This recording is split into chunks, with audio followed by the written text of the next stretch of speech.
entire freaking postseason on Saturday, right? All they had to do was beat lowly Wofford with a record of 1-9. And the number 2 team in college football in the FCS couldn't do that? You have got to be kidding me. Now, it is a show policy of ours, okay, that anytime there is a big win for any team in the area, we play their fight song. And the last time we played Furman's fight song to open the show was when they beat Virginia in March Madness. And we're all pumped and we're all ecstatic and we're ready to roll and we're ready to do it again. And they crapped the frickin' bed in like the biggest moments of the year. Oh, Mark Ryan, do you realize you guys carry Furman? Yeah, I do. Yeah, I do. And if people can't take honest criticism, that we've got bigger problems. Okay? That was freaking ridiculous. That was an embarrassment. Anyone who is a Furman fan is embarrassed right now. Embarrassed. You know, like, you had everything on the line. I mean, I'm trying to think of the sports equivalent of this or a life equivalent of this. This is somebody who has won a marathon and trips over their own 2 feet right before the finish line. This is the DB who has just secured the game-winning pick 6. And as he's strutting into the end zone, before he crosses the goal line, drops the football on the 1-yard line. You know how they celebrate early? They just throw the football out of their hands, and some of these yahoos do it early. That's the equivalent of this. There is no explanation for this. There is no excuse for this. You lost to your 1-9 rival with everything on the line? Furman University became what's the matter you between Friday and today. Guys, like I don't even know what to say. You know, I'm hosting on Saturday. I'm hosting a network show, right? I'm hosting a network show. I'm on CBS Sports Radio. And suddenly I'm like, why do I have 8 DMs? Why do I have 8 direct messages? And I have 8 direct messages because I got 8 different Wofford fans. I was today years old when I learned there were 8 Wofford fans. I had 8 different Wofford fans saying, oh, ho, ho, Mark Ryan, how do you like them apples? And all you could say was tip your cap and congratulations. Tip your cap and congratulations. I can't recall a time in the history of sports where a team had more on the line and lost to a worse opponent. Maybe Russia over the United States in Lake Placid, what is called the Miracle on Ice. Maybe Russia had more on the line and lost to a lesser opponent to that degree. We had no business being on the ice, we were told, against the Russians. But don't tell that to the Americans. You know, guys, goodness gracious. You know, you just have to seal the deal. You just had to finish your business. You couldn't do it. And, you know, at what point, you know, if you are a host who comes on the air and is known for shooting straight with people, you hope that the folks at Furman, who we have great relationships, understand that this is what's coming on the show Offsides with Mark Ryan. This is what's coming. You can't do that. You just absolutely can't do that, right? I'm looking in the background here. I got my former co-host, Booger McFarland, behind me.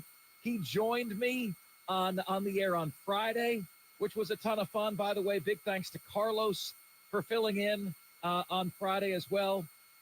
Did a great job, as always, I'm told, which is awesome.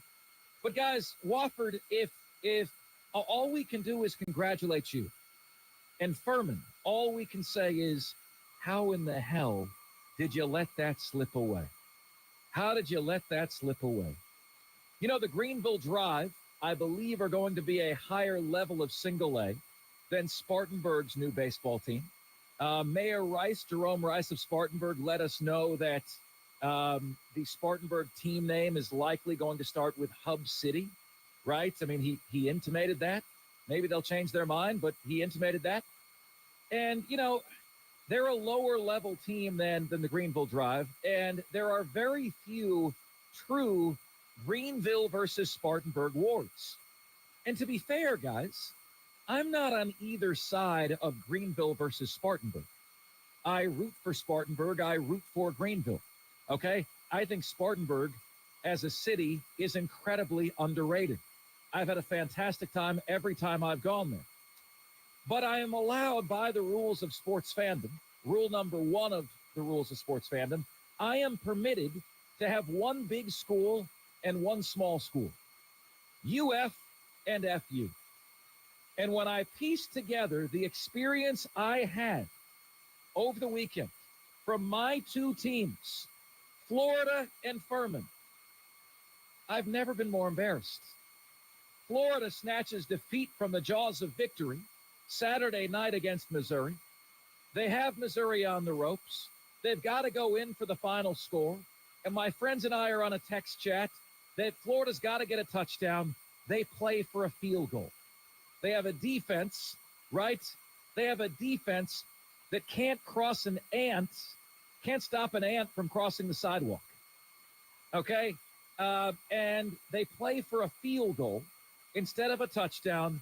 They give Missouri back the football.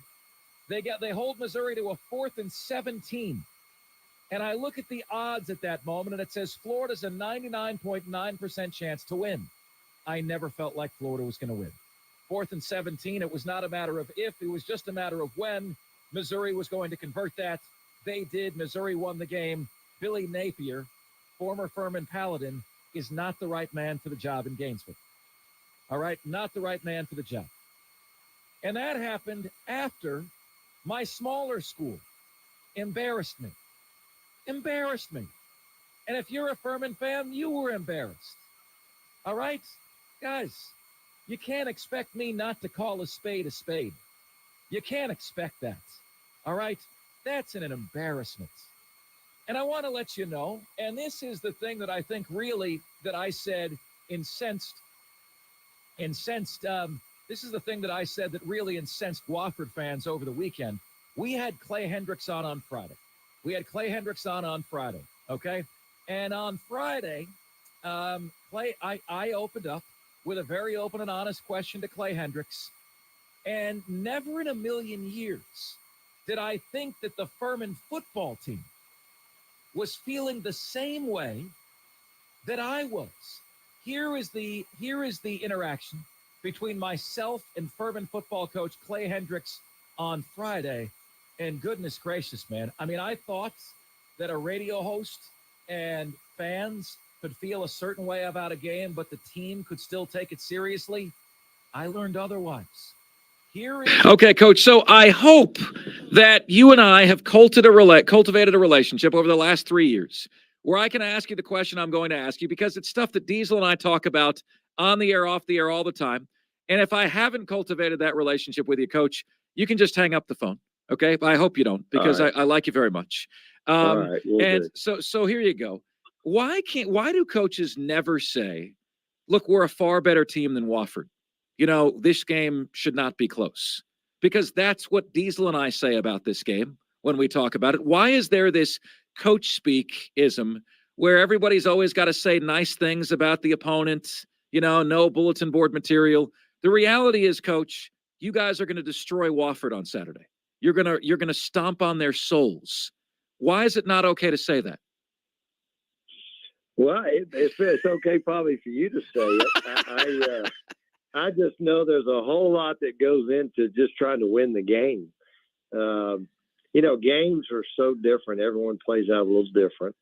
And I'll just tell you this. I mean, I just told our team we finished, we win games around here at our place. We don't out-talent a lot of people. As I say, we have talent. You don't win a championship without talent, and so you can win some games sometimes not having a lot of talent, but you can't win to the level we want to win without it. But but we're not talented enough if we don't go out and play. We talk it's about toughness, execution, and discipline. I mean, those are things we have to do to win games, and I don't care who we're playing. And I mean that's what makes our sport unique. You see it every year. You see teams, or every week you see teams maybe beating team maybe they shouldn't have beaten. It's about, can you get your guys ready to go play? It's a great team game. Can you get 11 guys playing together? And we've said it's tough to have your fastball every week. The words of one Clay Hendricks after just an absolutely embarrassing, humiliating defeat for Furman. Guys, all of you saying, man, was Furman overrated? I was defending Furman against that the entire year. I'm like, they're in a great conference. Yeah, they're winning a bunch of close games, but all they do is win, win, win, no matter what. And I can't argue against that anymore. And hopefully, now that Furman looks to be about the 7 seed and no longer has every game at home throughout the playoffs until the national championship game, hopefully this will be the kick in the coconuts that apparently they need. In the interim, I am left with egg on my face because, as you heard, I said on Friday, you guys are going to stomp on their souls. I said that about Furman beating Wofford. I didn't know that the team was as overconfident as I was. 214 yards of total offense against Wofford? Embarrassing. Losing to the number 2 team? I mean, what would be the equivalent of this at the FBS level? Right? It would be Georgia losing to Vanderbilt. That crap doesn't happen. That doesn't happen. It would be Oregon losing to Eastern Washington. What would the equivalent of that be? And the worst part was, it wasn't that, Wofford got a bunch of unlucky breaks. Wofford was better. And if you're at Furman, you work at Furman, you're a Furman fan, and this is hard to hear, it should be. It should be. Now, what do you do with this? Make it the best wake-up call of your ever-loving life. Okay? Realize that you're not talented enough to assume you're going to win. When you assume, you make an ass out of you and me. Let's stop doing that. I did that. I'm guilty as charged. Let's stop doing that right now. Go out there, collect yourselves, all right? And be ready for the postseason. Be ready to kick some butt and realize what was lost. In one of the worst Wofford seasons ever, in what has been a historic Furman football season, the Paladins wet the bed. That's all I can say. The Paladins wet the bed. And I think everyone who calls themselves a Paladin fan, self-included, is embarrassed. The saying is F you all the time. It's not supposed to happen to you. That's something you say to the opponents. It's not something that you should be experiencing. Goodness gracious, man. And like I had all day yesterday to simmer down from this. And like 36 hours later, what you just took in is me being simmered down as much as I possibly can. Can't do anything more. Do you guys appreciate honesty, or do I need to sugarcoat stuff? Okay? It's not in my DNA. I am Jim Carrey in the movie Liar, Liar. I cannot tell a lie. And if I was speaking to the Furman Paladin football team, my message would sound exactly like this segment. So damn disappointed. So freaking disappointed. I'm out. Back after this. Offsides, Mark Ryan, the Fan Upstate.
Brian and Diesel with Will Asbury. Am I saying that right? That's it. Hey, you know what we call Will? Full-timer. That's what we call him. Okay? Can I give you that nickname? Full-timer? Let me get my mic set up. Yes, that is more than okay. Will just won the job. All right. He's just had the best attitude, guys. If I could share anything with you about climbing the ladder, right? Like be opportunistic. Will came here in a part-time role. Every single job he had a smile on his face, always positive attitude. And, like one of the great things about this company is that they never want anybody to leave. Like I think this is fair to say, this is the hardest company to be fired at of any that I've ever worked at. They don't want people to leave. They're very, very loyal. As long as their hands aren't tied, one thing my boss always says is, don't do anything that I can't defend, right? Like Will, you could have been here for 10 years and there's not an opening, right? Yeah, I mean, you could have been, and you were, but you had done such a kick-ass job in the year that you were here? Less than a year? Less than a year. Yeah, thank you so much. Here, you got it. And everybody that is aware that you got the gig is saying well deserved. So from this point forward, even if you're here for 30 years, Will, you are now known as full-timer. Okay? Thank you. You are full-timer. And I hope that always feels good because you earned it, my man. Oh, it does. You absolutely earned it. Just like Wofford earned an unbelievably shocking win. 1-9 beats 9-1. Yeah, and I know Furman grads and I know Wofford grads, and Furman's a team. Like that's a force to be reckoned with. Number 2 team in America. Like, how does that happen? How does that happen? How does that happen? It just it's just senseless.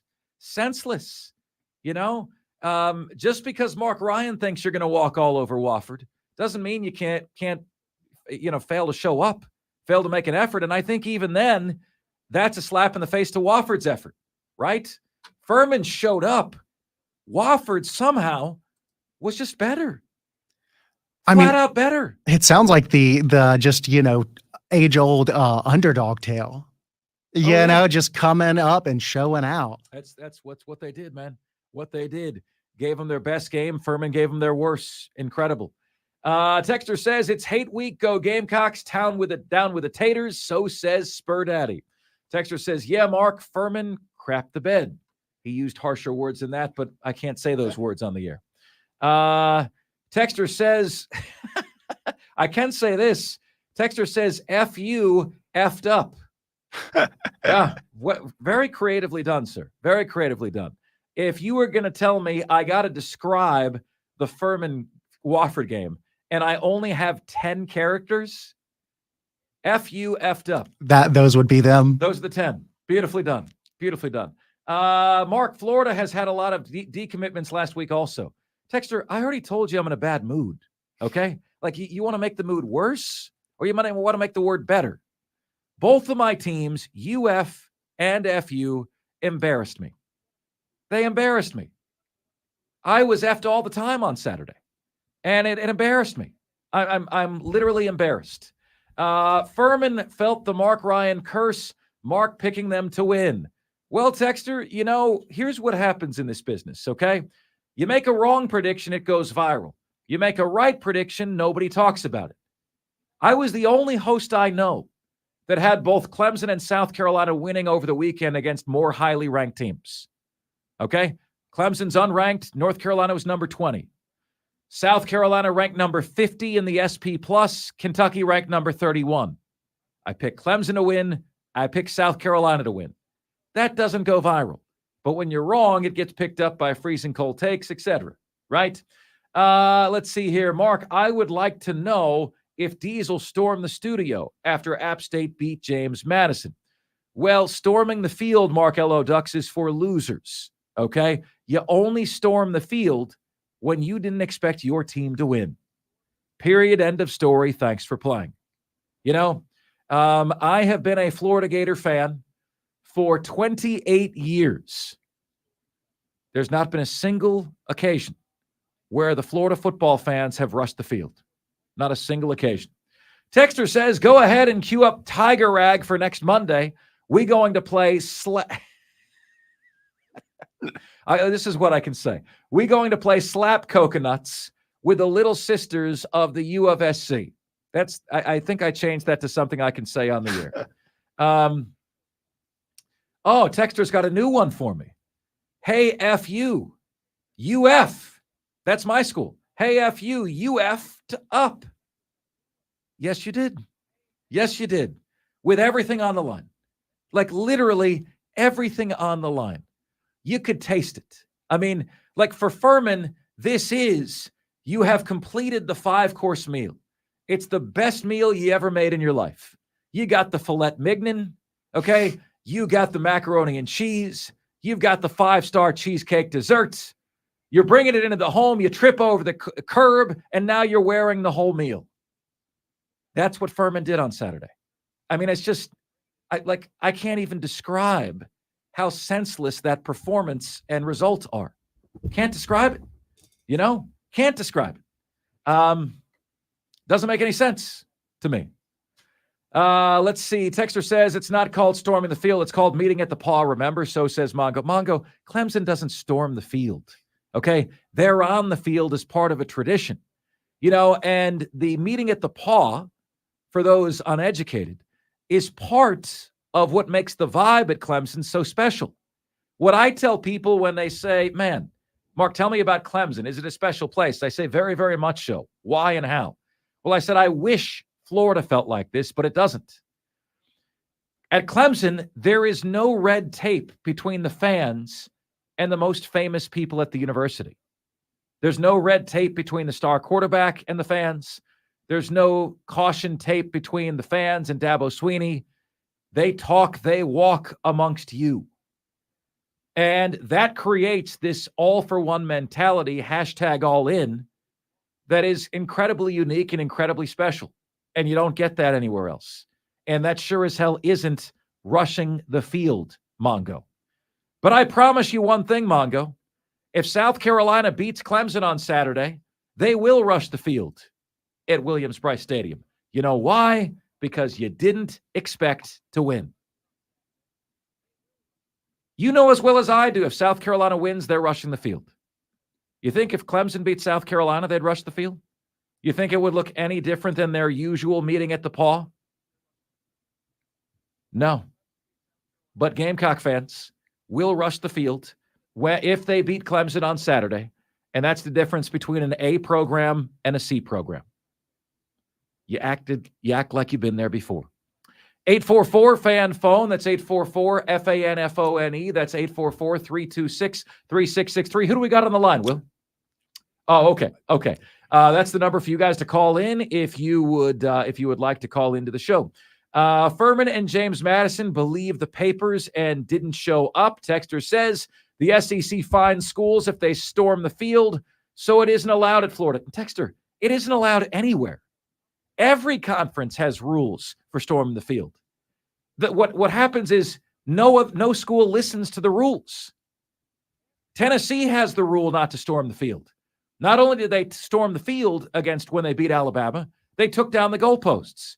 That's not why. Like, a rule doesn't prevent a horde of fans from going where the horde of fans want to go, right? A horde of fans is like a honey badger. They take what they want. A horde of fans is like water. Have you ever tried to stop water from getting where it wants to go? Right? You ever had a flood and a hurricane preventing water from entering your home? Water gets where water wants to go. A horde of fans gets where a horde of fans want to go. Florida doesn't rush the field because Florida is an A-level program that expects to win. Oh, Mark, you haven't been A-level lately. No, it's not. It's not results dependent. It's expectations dependent. What are the expectations of the program, right? The expectations of the program are to be great. Unranked Florida beat number 16 Tennessee this year. Nobody rushed the field. Unranked Florida beat number 6 Utah last year. Nobody rushed the field. It's not because there's a fine. Fans don't give a rip about a fine, okay? It's because you expected to win. It's because we're a dignified fan base, right? Expected to win. Wake me up when Alabama rushes the field. Oh, I got to pick a non-SEC school. Okay. Wake me up when Ohio State rushes the field. Wake me up. 844-FAN phone. That's 844-326-3663 is the number to get to us on the show. What's your name? Where we calling from? What do you want to talk about the today? Rule. It's hilarious. You're so cute at this age. There's a rule you can't rush the field. Texter says, Said John from Rock Hill. Let's see. I need a mental And break. then what was it? Sincerely, a trauma-bonded South Carolina fan. Texter says, I doubt Carolina storms the field. Cops are pretty dang serious. You said the Kentucky really game? Be. Well, they need to be, Texter. All right, that's what I'm South Carolina leads the nation. Give me just a second. I'll see if I can get you on there. From Williams-Brice Stadium. Do you know? I mean, that's a true statement. 1 out of every 1,000 fans that enters Williams-Brice Stadium is ejected from the game. I've never heard anything like that. You know, why is that the case? Why is that the case? And why is it that I've heard from Clemson fans? Now, hear me out through the whole spiel here. I've heard from Clemson fans. That South Carolina fans as a group can be awful. And I've also heard from South Carolina fans, okay? I've heard from South Carolina fans that, yeah, some in our fan base just don't act right, okay? So do I think it's the whole group? No, I don't. I've got a lot of friends who are Gamecock fans, and they're wonderful people. But you've heard me say, right, the bottom 10% of Gamecock fans are the worst I've ever seen in any fan base. They're the worst section or subsection of any fan base I've ever seen or I've ever covered. It's not all, okay? Not all, but bottom 10%, you might be talking about 30, 40,000 people. Not good. Not good. Those people get you ranked number 1 on ejections from your stadium in all of college football. 71307 on the carpro.com text line is where you can get to us. Let's go ahead and get to John in Rock Hill, who leads us off. John, what's good, man? Good. How are y'all? Good to hear from you. Yeah, I just want to say about our game this weekend against Kentucky. That is by far the best defensive performance I've seen in a while. And, I mean, we played like not a hair on fire, but it was just like nice to see the guys flying around. And I'm not just taking this from somebody else. I think it's not far-fetched to say somebody else is calling the defense. Well, John, listen, I think you can't make that leap. Like what happens with Gamecock fans is they decide they don't like somebody, and then that person gets no credit. So last year, you guys decided you didn't like Marcus Satterfield. He gets no credit for beating Clemson or Tennessee. He was intimately involved in that game plan. This year, you guys decide you don't like Clayton White. You decided that. Your decision is made. You don't like Clayton White. You don't like Mark Ryan. Well, guess what? Clayton White has been intimately involved in the defensive game plan the last 2 weeks that has resulted in 2 SEC wins, okay? Doubled your SEC win total on the entire season, okay? And the two opponents both produced less than 300 yards. Suddenly, you have a defense. So, John, can you do what most Gamecocks are incapable of? Can you give Clayton White some credit right here on this show right now? Because I'm telling you, he was intimately involved in those game plans. Can you give Clayton White some love? Yeah, I get what you're saying. Yeah, I think he is involved. I'm just saying. No, I'm asking you to give him some love. Give him some love. Say you're sorry. I'm getting there. I'm saying he is still. I don't doubt he's probably still involved in the game, but I'm just saying I think somebody else is also involved with him. Like, does that make sense? He's still involved. Somebody else is also involved with him. Okay, yeah, he's involved, but he deserves a lot of props and he deserves a lot of praise. And I haven't seen or felt that. From many Gamecock fans at all when it comes to Clayton White. They deserve that. He deserves that.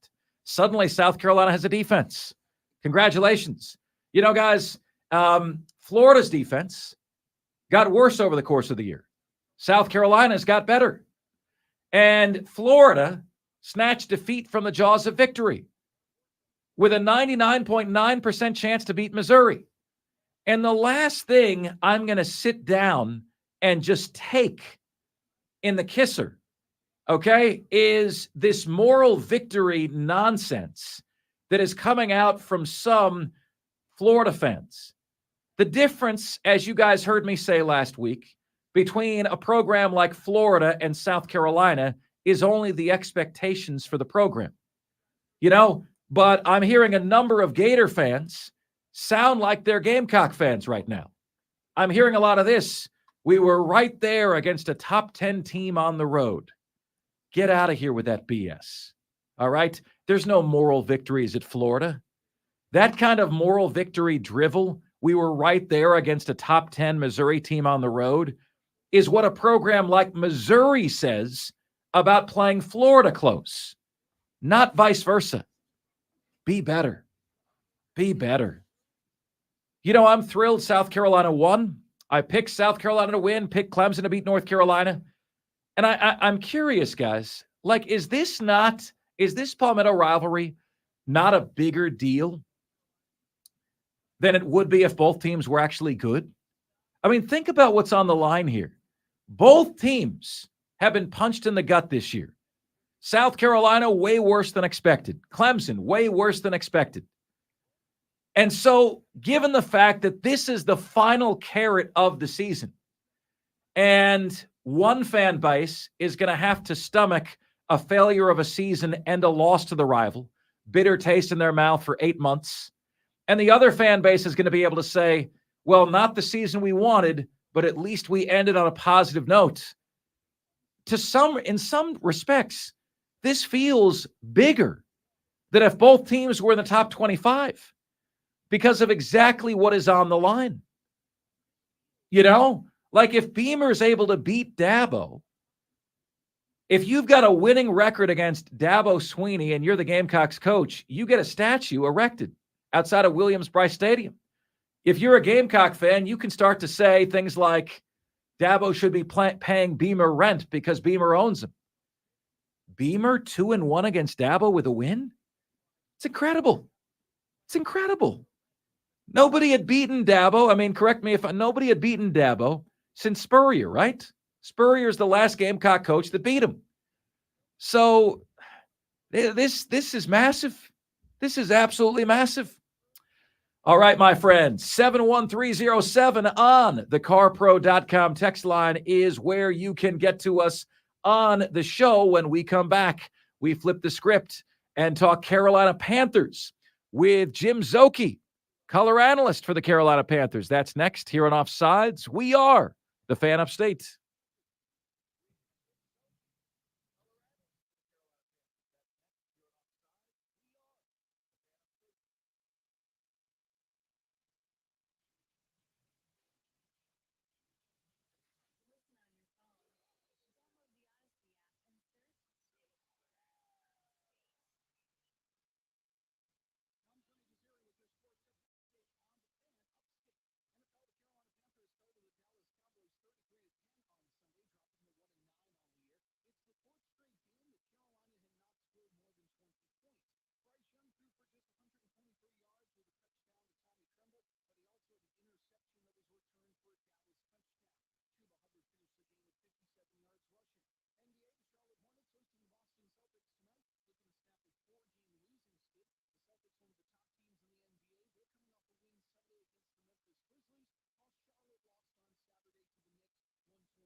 It's Offsides. Mark Ryan and Diesel. Will Asbury sitting in, and we are the Fan Upstate rolling on until 7 o'clock p.m. today. Joined right now, as we always are, by the color analyst of the Carolina Panthers, Jim Szoke, joins us on the line. Jim, to many folks, the game yesterday looked like what people thought it would. Very, very difficult time with the Dallas Cowboys' fierce pass rush. I felt much of the game, Bryce Young didn't have much of a shot. And I'm going to echo comments, Jim, that I heard on the broadcast. I find it impossible to evaluate him with what's around him presently. Did it look good yesterday? No, it did not. At the same time, I'm not sure how anyone could look good with as little of a chance as he had. Am I wrong? No, I don't think you can get. I mean, you can get a partial evaluation. Obviously, there are some plays and some situations, but there is an incomplete as far as being able to make a full evaluation on him. And we talked about it with Jake Delhomme and like the pregame is like, especially with like a guy like him or Drew Brees. Pressure up the middle is just devastating. And for again, he can't see, can't climb the pocket. The pressure's coming right at him.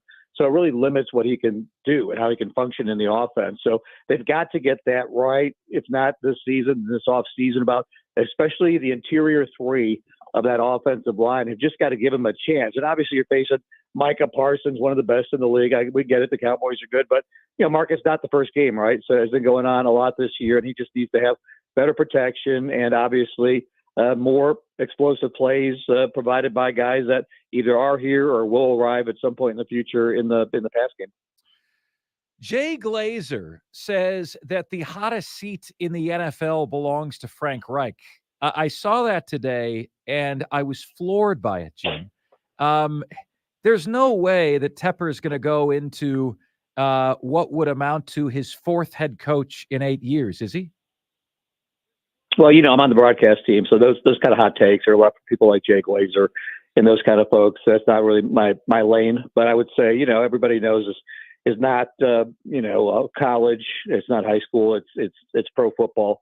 No one has to go to class. This is the job is football. So it's a pass-fail league, and whatever that time amount you get is, if it's a couple years, whatever the case might be, depends on what those meetings are like. As far as you drafted a young quarterback, are you going to kind of stay this course? Do you look at going different directions? I think things are constantly every week evaluated. But as far as the big hot takes of hot seats and all that, I leave that stuff to folks that do that for a living.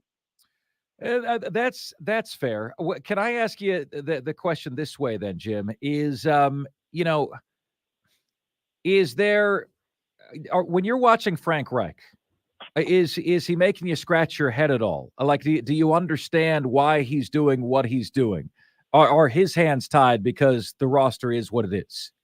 I don't, as far as so he took back the play calling last week. I didn't look out at what's going on during all the whatever number of snaps they had to go, well, that was a bad call or a bad decision or a bad play design. So I don't see that. I think they're limited in what they can do, obviously, as far as functioning with the personnel and the experience of some players. Obviously, they're struggling at that interior guard position since Brady Christensen went down. And last week they released Calvin Throckmorton, who was starting. This week they inserted a rookie fourth-round draft choice, Chandler Zavala, and he struggled. So there are certain things where you could design a play all week long and practice it all week long, but if Micah Parsons blows it up, there's no play. So there are limitations, obviously, to the evaluation of Bryce, and honestly, even to the evaluation of play design. Like, I'm sure they would like to have deeper routes. DJ Chark was not targeted in this game.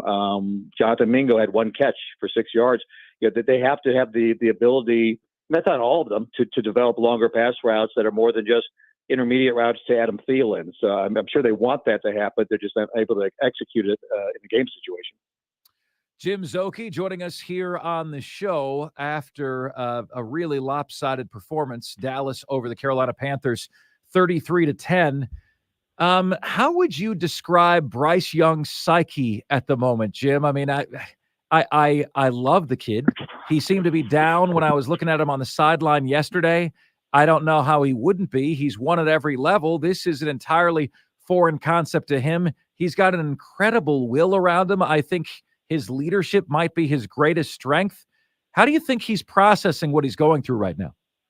I think that's all still there. I don't think he's like shell shocked or anything like that. The guys were commenting after the Chicago loss that in the post game, he got spicy, he got a little salty, and he was chewing people out and saying things and raising his voice. So I think that side exists too, where it's just not always him standing there at the tunnel at halftime, greeting his teammates into the locker room, which is cool that he does that. But I like that there's some fire and that he's not happy and voice some of that. So I think I think that's all just kind of evolving and growing with him. And we saw Cam Newton go through his situation, which was different. His first year, he actually had success individually, especially first couple of games when he came into the league. But he famously put a towel over his head, was not a captain his first year or two, pouted on the sidelines. Bryce is not any of that. So as far as the psyche part, I think he's got that. All those things they liked about him as a person coming in, leadership abilities, toughness, mentally. I think he's showing physical toughness. The number of hits he took, 7 sacks yesterday. So I think it's all there. I think, getting back to your first comment,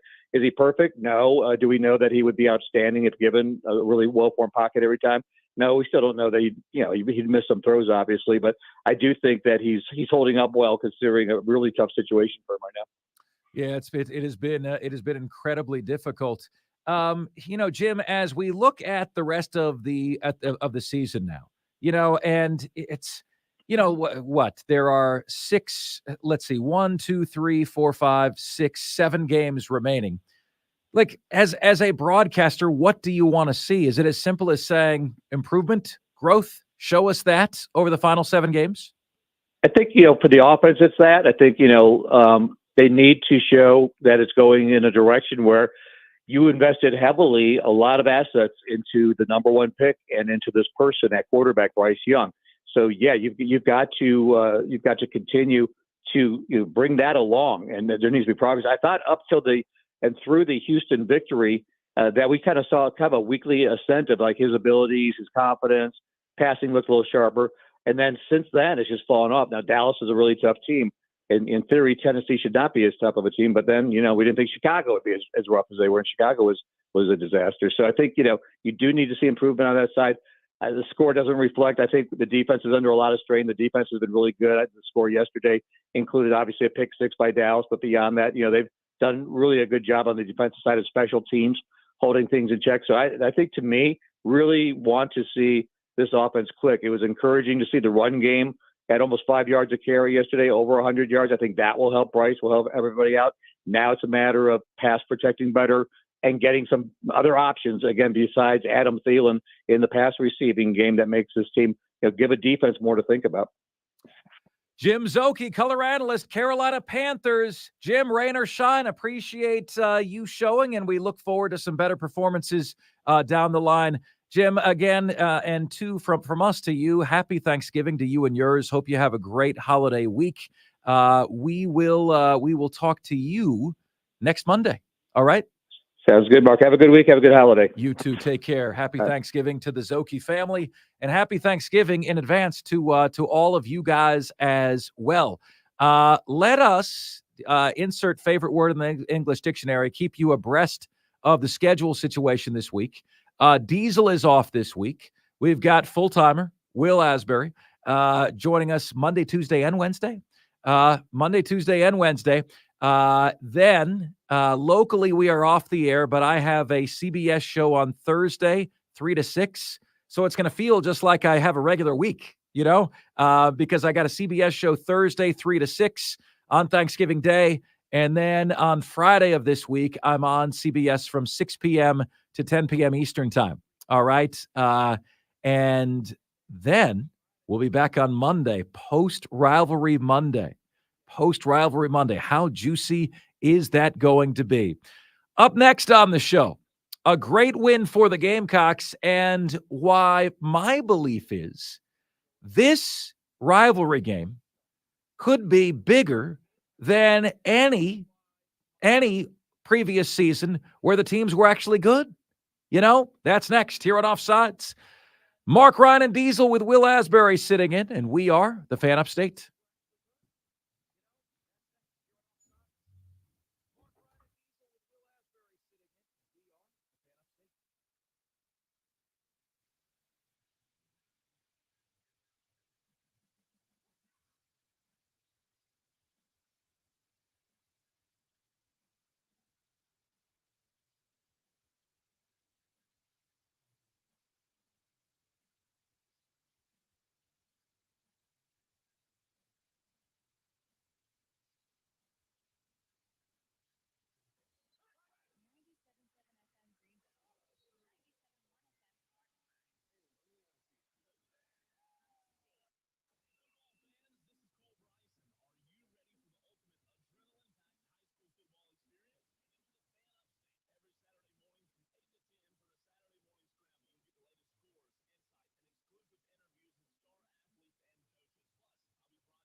What's good, my friends? This is the most interactive sports talk show anywhere. It's Offsides.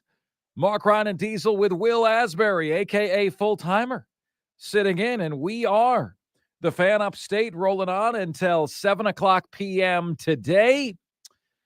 An awful weekend, sports-wise, if your name is Mark Ryan. UF and FU'd all the time, all weekend long. And it was a great weekend if you are a Palmetto State football fan. Outside of that, Clemson and South Carolina. And guys, there was exactly one host in the entire upstate who had both Clemson and South Carolina winning last weekend. Hi, my name is Mark Ryan. Nice to meet you. Yeah, that was me. Clemson beating higher-ranked North Carolina. That was me. South Carolina beating higher-ranked Kentucky. That was me. Kentucky 31st in the S&P Plus, South Carolina number 50. Because the trends and momentum and current form mean so much. Kentucky had Alabama the previous weekend. South Carolina had Vanderbilt. South Carolina's playing at home. That matters, right? You know what is crazy? I mean, think about this for a minute, okay? You guys are aware that Florida almost beat Missouri over the weekend. Did South Carolina almost beat Missouri? Now, that may have been the Gamecocks' worst game of the season, right? South Carolina just beat Kentucky. Did Florida beat Kentucky? No, that may have been Florida's worst game of the season. You know, the matchups are so interesting, and momentum and current form and everything like that matters so very much, right? And Florida and South Carolina both finished 3-5, but Florida wins because of the head-to-head. You know, the way I look at it, Gator fan, you had 3 down-to-the-wire games. You only won one of them. You beat South Carolina. You lost to Arkansas, which is inexcusable. And you lost to Missouri, which in my opinion is more inexcusable because you had the game in your back pocket. You had a 99.9% chance to win the game, right? Couldn't do it. Incredible. Let's see here. Ayatollah of Rock and Rolla says, I listened to the Spurs Up show today since it's rivalry week and it felt appropriate. They did not appreciate me mentioning this show and Mark.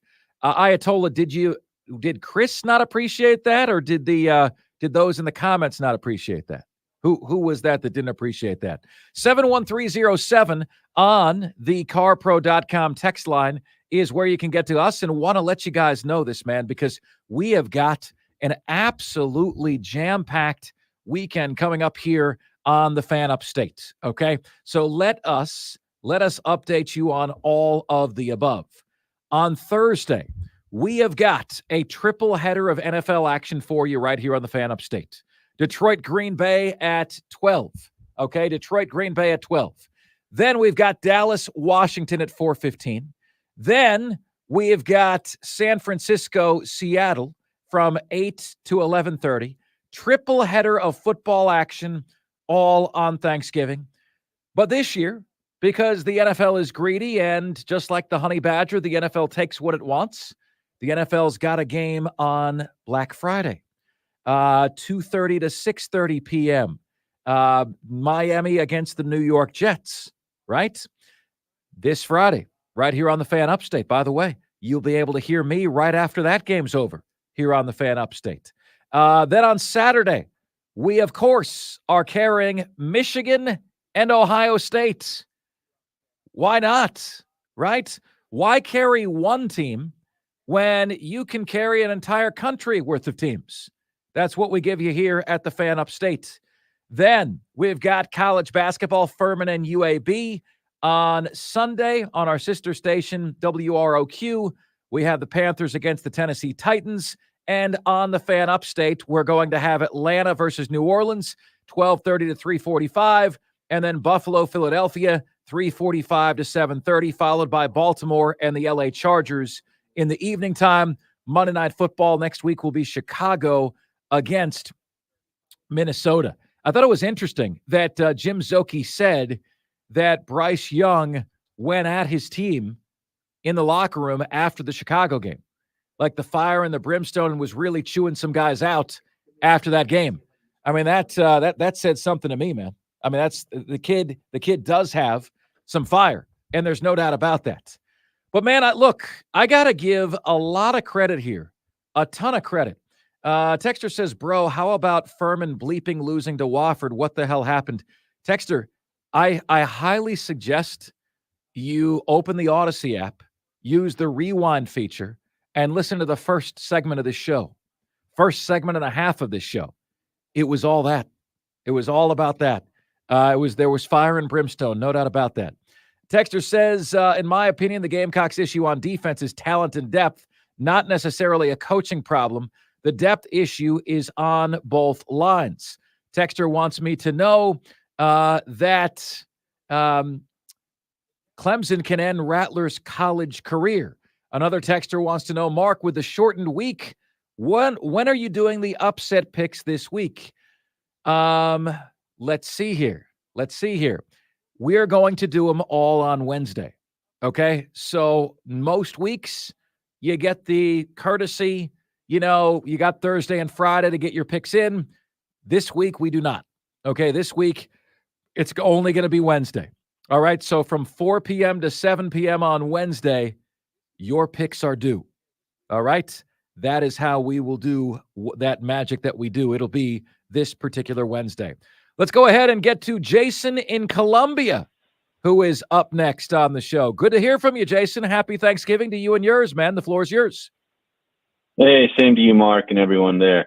Hey, it is pretty ironic given the timing here with what happened with Furman and Wofford. I mean, I can give you an example of a very similar situation in the Palmetto State. Now, you got to go back to 1984.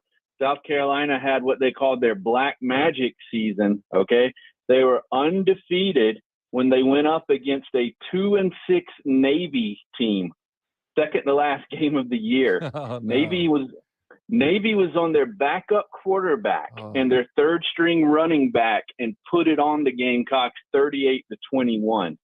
They crushed their national championship hopes because they actually went on to beat Clemson that finale. So they finished their regular season 10-1. Had they beaten Navy, they would have played for the Natty, and they wound up going to I think the Gator Bowl or something like that. And they got beat by Oklahoma State. I think they actually played Barry Sanders or maybe Thurman Thomas. But anyway, whoever it was ran all over them. But that's a true story, man. It's funny how history repeats itself. As far as the game this week, and I know you'll get into it over the next couple of days here, Mark, I'm very encouraged as a Clemson fan at seeing what the defense has done to three pretty good quarterbacks in a row. Sam Hartman, Haynes King, he's a young guy at Georgia Tech, but he's had a good season. And obviously Drake May, maybe the number 1 or number 2 overall pick. And what really makes me feel good about the defensive performance is look at the way those three teams can run the ball, Mark. Notre Dame with Estime, Georgia Tech with Haynes, and also obviously North Carolina's got an absolute stud in Hampton as running back. South Carolina's 126th in the nation in rushing. So this is all about Rattler and Leggett. You're not going to have to sell out to stop the run. So that makes me really encouraged as a Clemson fan. And honestly, I just think it's similar to last year. Just play a clean game. Don't do anything stupid. If Dabo calls a fake punt, I'm driving to Columbia myself. I'll be waiting outside for him. Just play a clean game and don't punch down, and you win this game comfortably. Jason, 100%. And I totally agree with everything you said. I can give you guys 8 hours of analysis of the game, position by position, if you want. I think that kind of radio is the cure for insomnia. So I like to have fun. We do analyze the matchup. There's no doubt about it. But let's have fun with the rivalry as well. And I'll tell you this, Jason. To me, it's as you said. If the turnover margin in this game is even, Clemson wins by double digits. If the turnover margin is South Carolina is +1, Clemson wins close. If the turnover margin is South Carolina +2, South Carolina wins. Okay, and I promise you'll be able to look at the box score and see that. All right, even turnover margin, Clemson comfortably. Clemson by double digits. Turnover margin, South Carolina +1, close, Clemson win. If the turnover margin is 2 or more for the Gamecocks, Gamecocks win the game. And so that, to me, is everything, right? You're right about the defense. Drake May completed 20%, was 20% below in terms of completion percentage, his season average against Clemson on Saturday. He threw for 100 yards below his season average on Saturday. It's a great defense, right? But the defense can't play awesome offense too. So, right now with Cade, who is reckless as can be, you put the clamps on him. Dabo Sweeney said that Cade Klubnik again ran a play that wasn't called. I don't know how there's not a punishment for that. Like, is this dude just brain farting in the moment? Or is he deliberately disobeying the coach's orders? Either way, it's not a good look for Cade. Either he's willingly disrespecting his coach, or he's not capable of following orders. What is it? Jason, what do you think about all that, man? Yeah, I mean, the thing with Cade, and I kind of called this after the ACC championship game last year when he was on the post-game stage, and he said, "I love you, bro, like about 10 times. And I kind of went, uh-oh. He seems like a nice kid, but he definitely has that kind of golden retriever puppy thing going. And maybe that helps him sometimes when you talk about you got to have a short memory and forget the bad plays. But I'm with you. I don't know how you go through a season not getting some time on the pine if you continually disobey the coach's orders. But I got to be honest with you, Mark, Taj Boyd, one of our greatest ever, he occasionally did the same thing, man. His last game ever when he beat Ohio State in the Orange Bowl, he threw an interception where Chad Morris explicitly told him, the only thing you can't do here is throw a ball in jeopardy across the middle. And it's exactly what he did. And thank God we wound up getting another interception in the final minute to cover up. But it just happens with some of these great players, man. But I'm with you. It's shocking. We just can't have a brain fart from Cade like that in Columbia. Like I said, play a clean game. They've been doing a better job. It's not perfect. And here's the other thing. Don't do like Kentucky did. I swear, Mark, every time South Carolina beats a Power 5 opponent, or I'm going to say half the time, it feels like it's because the other team just quits running the ball. Yeah. Obviously, Brandon Streeter did it last year. Yep. Kentucky did it this weekend. Run the ball. Just ride the hot hand. If something's giving you success, keep doing it over and over. And I think things will take care of themselves if Clemson does that. Jason, happy Thanksgiving to you and yours, man. Thanks for being an offsider. You as well, man. Hey, take care. All right, take care. Truly do appreciate that. How about Devin Leary, the Kentucky quarterback? Let's do a little ACC versus SEC comparison, shall we? Devin Leary in the ACC completed 66% of his passes. In the SEC, it's 56%. Devin Leary in the ACC threw for 3,433 yards in a season. This year in the SEC, 2,234. In the ACC, Devin Leary threw for 35 touchdown passes. In the SEC, 20. In the ACC, he had a 7-to-1 touchdown to interception ratio, 35-5. In the SEC, it's 2-to-1, 20-9. And in the ACC, Devin Leary had a quarterback rating of 157 that splits the difference between what Deshaun Watson and Trevor Lawrence did at Clemson. In the SEC is 129.8. No further questions, Your Honor. No further questions. I'm done with this. I'm done with that comparison. I'm looking at this dude and I'm like, man, if you had stayed in the ACC, somebody in the NFL would have taken a flyer on you. But by going to the SEC, you just proved that you can't play in the NFL, right? Like Devin Leary is a case of where the transfer portal goes wrong. Like he had people in his ear. Hey, man, go to the SEC, get out of the ACC, go to a bigger platform, play in Kentucky, lead them to a great season. 3-5 in the SEC for Kentucky. Embarrassing. Absolutely, positively embarrassing. As it is for the Gamecocks, easily the best win of the entire season. How about that, D? Who is willing to give their apology to Clayton White today?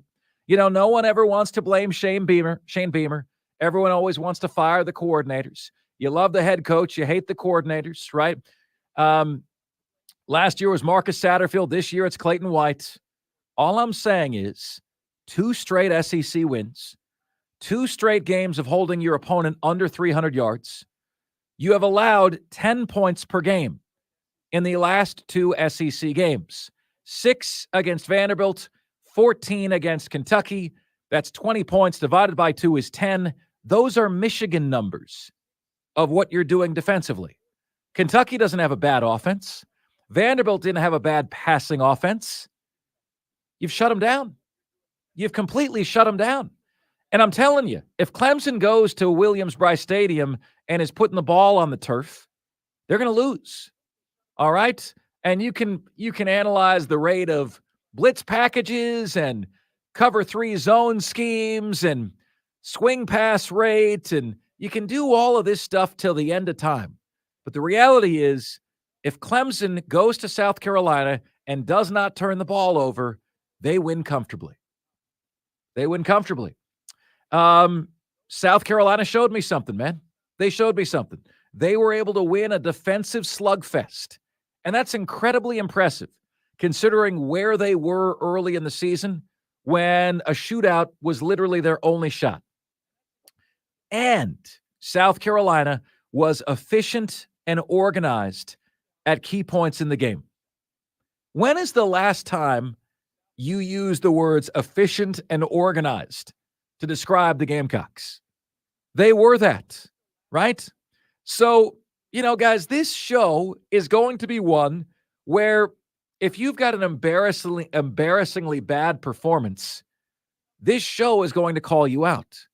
But this show is also going to be one that praises you when you have praise coming to you, right? Gamecocks, 2 SEC wins in a row, holding opponents under 300 yards, holding opponents to 10 points a game. All right? That's what Michigan does. And now South Carolina's doing it. And yeah, Kentucky had the ball late, and Kentucky had a shot to win that game. All right? But the defense held. Kentucky couldn't move the football. Kentucky didn't feel like they could run the football on South Carolina the way they ran the football all over the Gators, right? Didn't feel like they could do that. So now, hopefully, the Gamecocks are in a place where they're going to start having standards, start elevating standards, okay? If you beat Clemson, have you had a good season? No. But at least you have some optimism for next season. Clemson fans, if you beat South Carolina, have you had a good season? No. But at least you put a run together that gives you hopes for being able to meet the standard next season.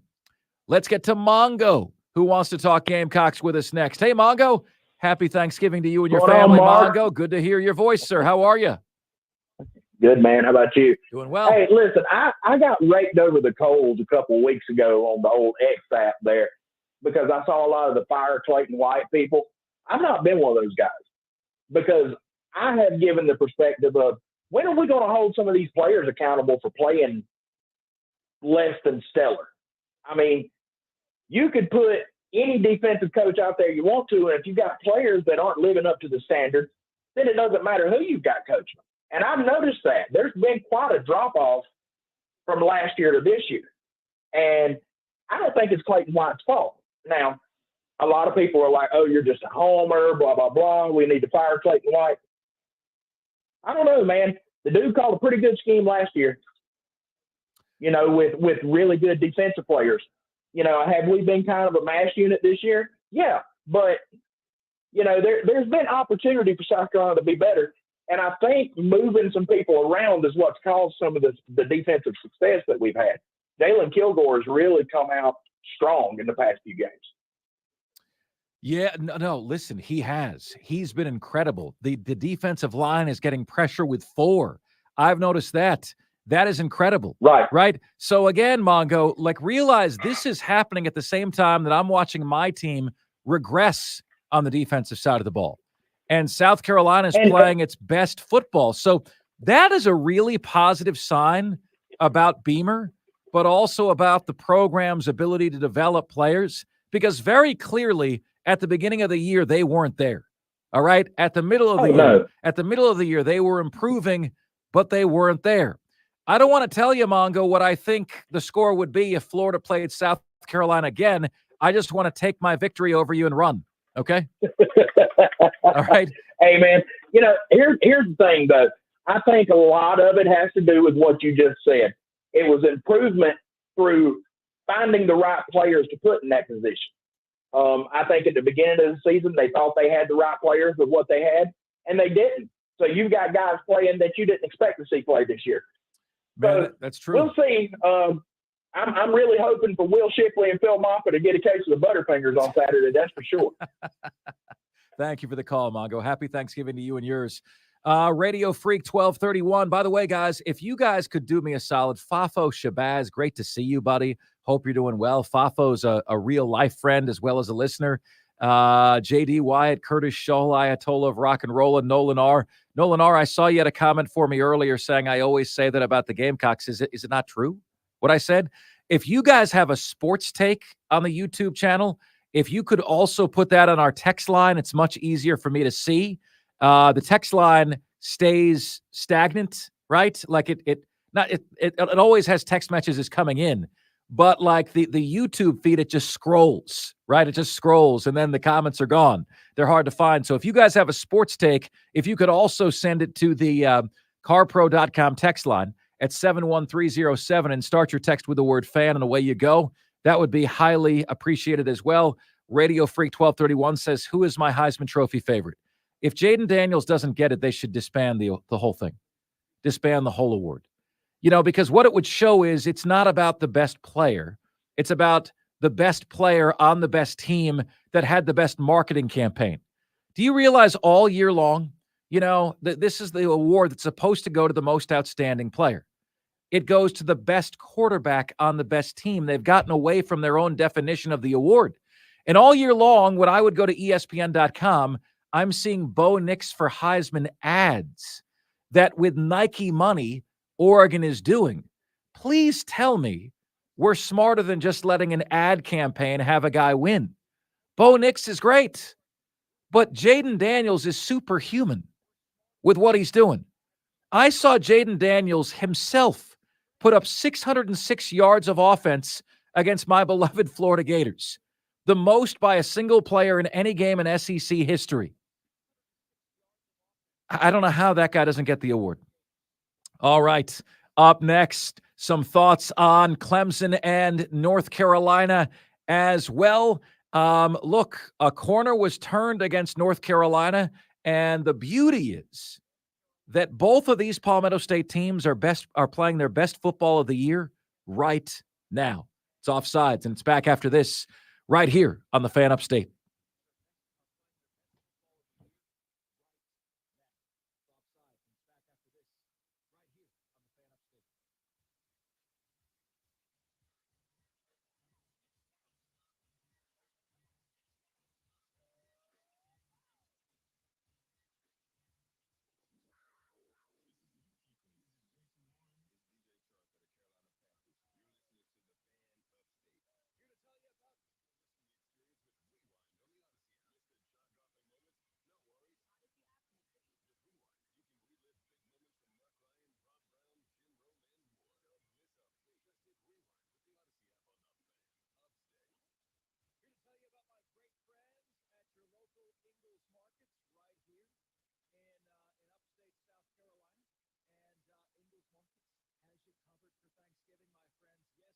How about this special grade A frozen turkey? 57 cents a pound with a purchase of $35. Fresh salmon fillets, $8.98. You got North Carolina sweet potatoes,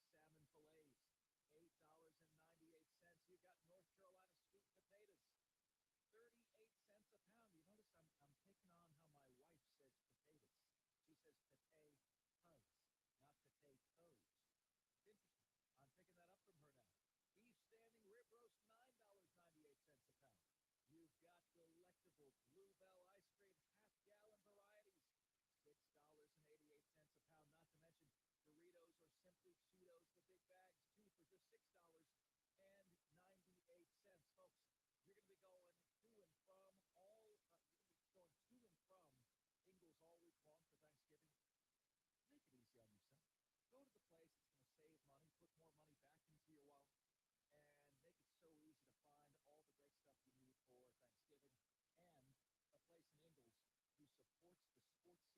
make it so easy to find all the great stuff you need for Thanksgiving. And a place in Ingles who supports the sports scene here in the upstate more than anybody else does. Low prices, love the savings. It's all at the local tailgating headquarters. It's all at the local Ingles markets. From the News Talk 98.9 WORD Weather Center, here's the upstate's most trusted forecast on Fan Upstate. Showers tonight with a low of 49 degrees and breezy northeast winds. Tuesday, showers and storms with a high of 56 degrees. Wednesday, couple of showers with a high of 61. Thanksgiving Day,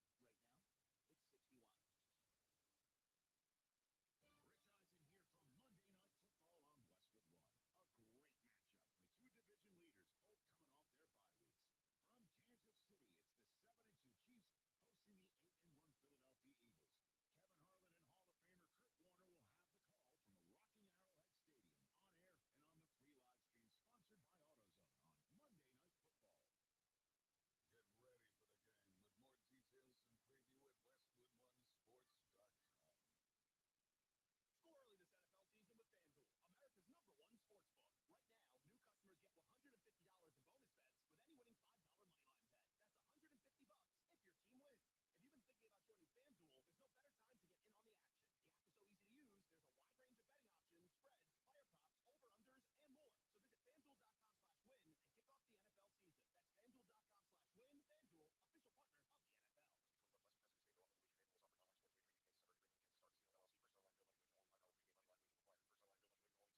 happens, you need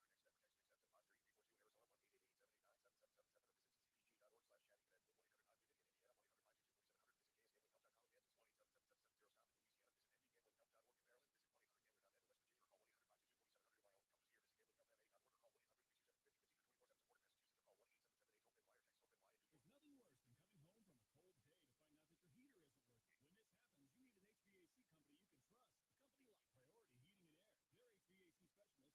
today at 591-1847 or online at PriorityHeatingandAirHVAC.com. Your HVAC problem is our priority. Priority Heating and Air. Shop Black Friday every day and get the best new deals all month long only at Lowe's. Right now, buy one DeWalt 20-volt max 4-tool combo kit. Get 2 select tools free. That's up to a $438 value. Plus, get up to 50% off select vanities, faucets, and shower heads. Shop in-store and online today because Lowe's knows deals. Valid through 11/22 while supplies last. Selection varies by location. Fill your game day cooler with the refreshing taste of Twisted Tea Hard Iced Tea. Smooth, real fruit tea with a 5% kick of alcohol. Look for the bright yellow cans. Man, you got to be proud of the way Clemson's playing right now. Really, really do. You know, it's not that they don't make mistakes. 2 lost fumbles on Saturday. That's got to stop. I mean, it's just got to stop. You know, you look at CJ Spiller there, man. Come on, high and tight. You know, if you fumble, you don't play. Start carrying a football around everywhere you go on campus. Carry a football to bed. But at the same token, the way the defense is playing, as long as the offense doesn't decapitate both units with turnovers, Clemson's going to be in every game against anybody. Clemson against Ohio State, they're in the game. Alabama, Georgia, they're in the game, right? And I really do feel, folks, that, the struggles that both teams have had this year has made the fervor and the passion of the rivalry game coming up even bigger, even more fervent and passionate and vitriolic than it would have been otherwise. Do you agree? Because somebody's going to end their season on a positive note here, and somebody's going to have nothing but misery. I mean, imagine stripping a bowl game from South Carolina and doing it on their home field. Imagine what that would be like. We got Chris Phillips coming your way next, right here on the most interactive sports talk show anywhere. It's Offsides. Mark Ron and Diesel with Will Asbury sitting in admirably, and we are the Fan Upstate.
It's Offsides. Mark Ryan and Diesel Will Asbury sitting in, and we are the Fan Upstate rolling on until 7 o'clock p.m. today.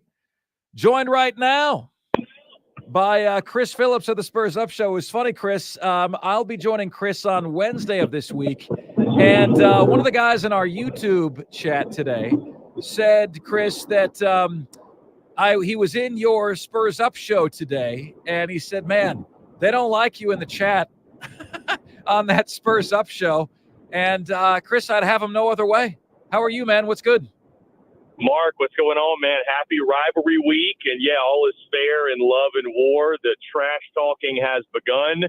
The memes are flying out on social media. And like you mentioned, man, we'd have it no other way. You know, we come into this rivalry week, Mark, I would argue as much juice and as much anticipation for this game in quite some time, because you think about the last couple of years, Mark, obviously Clemson had that great run going to those college football playoffs, and the games weren't really competitive, some really massive Vegas spreads in those. Even last year, right, it felt like by many as a long shot that the Gamecocks would beat Clemson. I think that was a 16-point spread.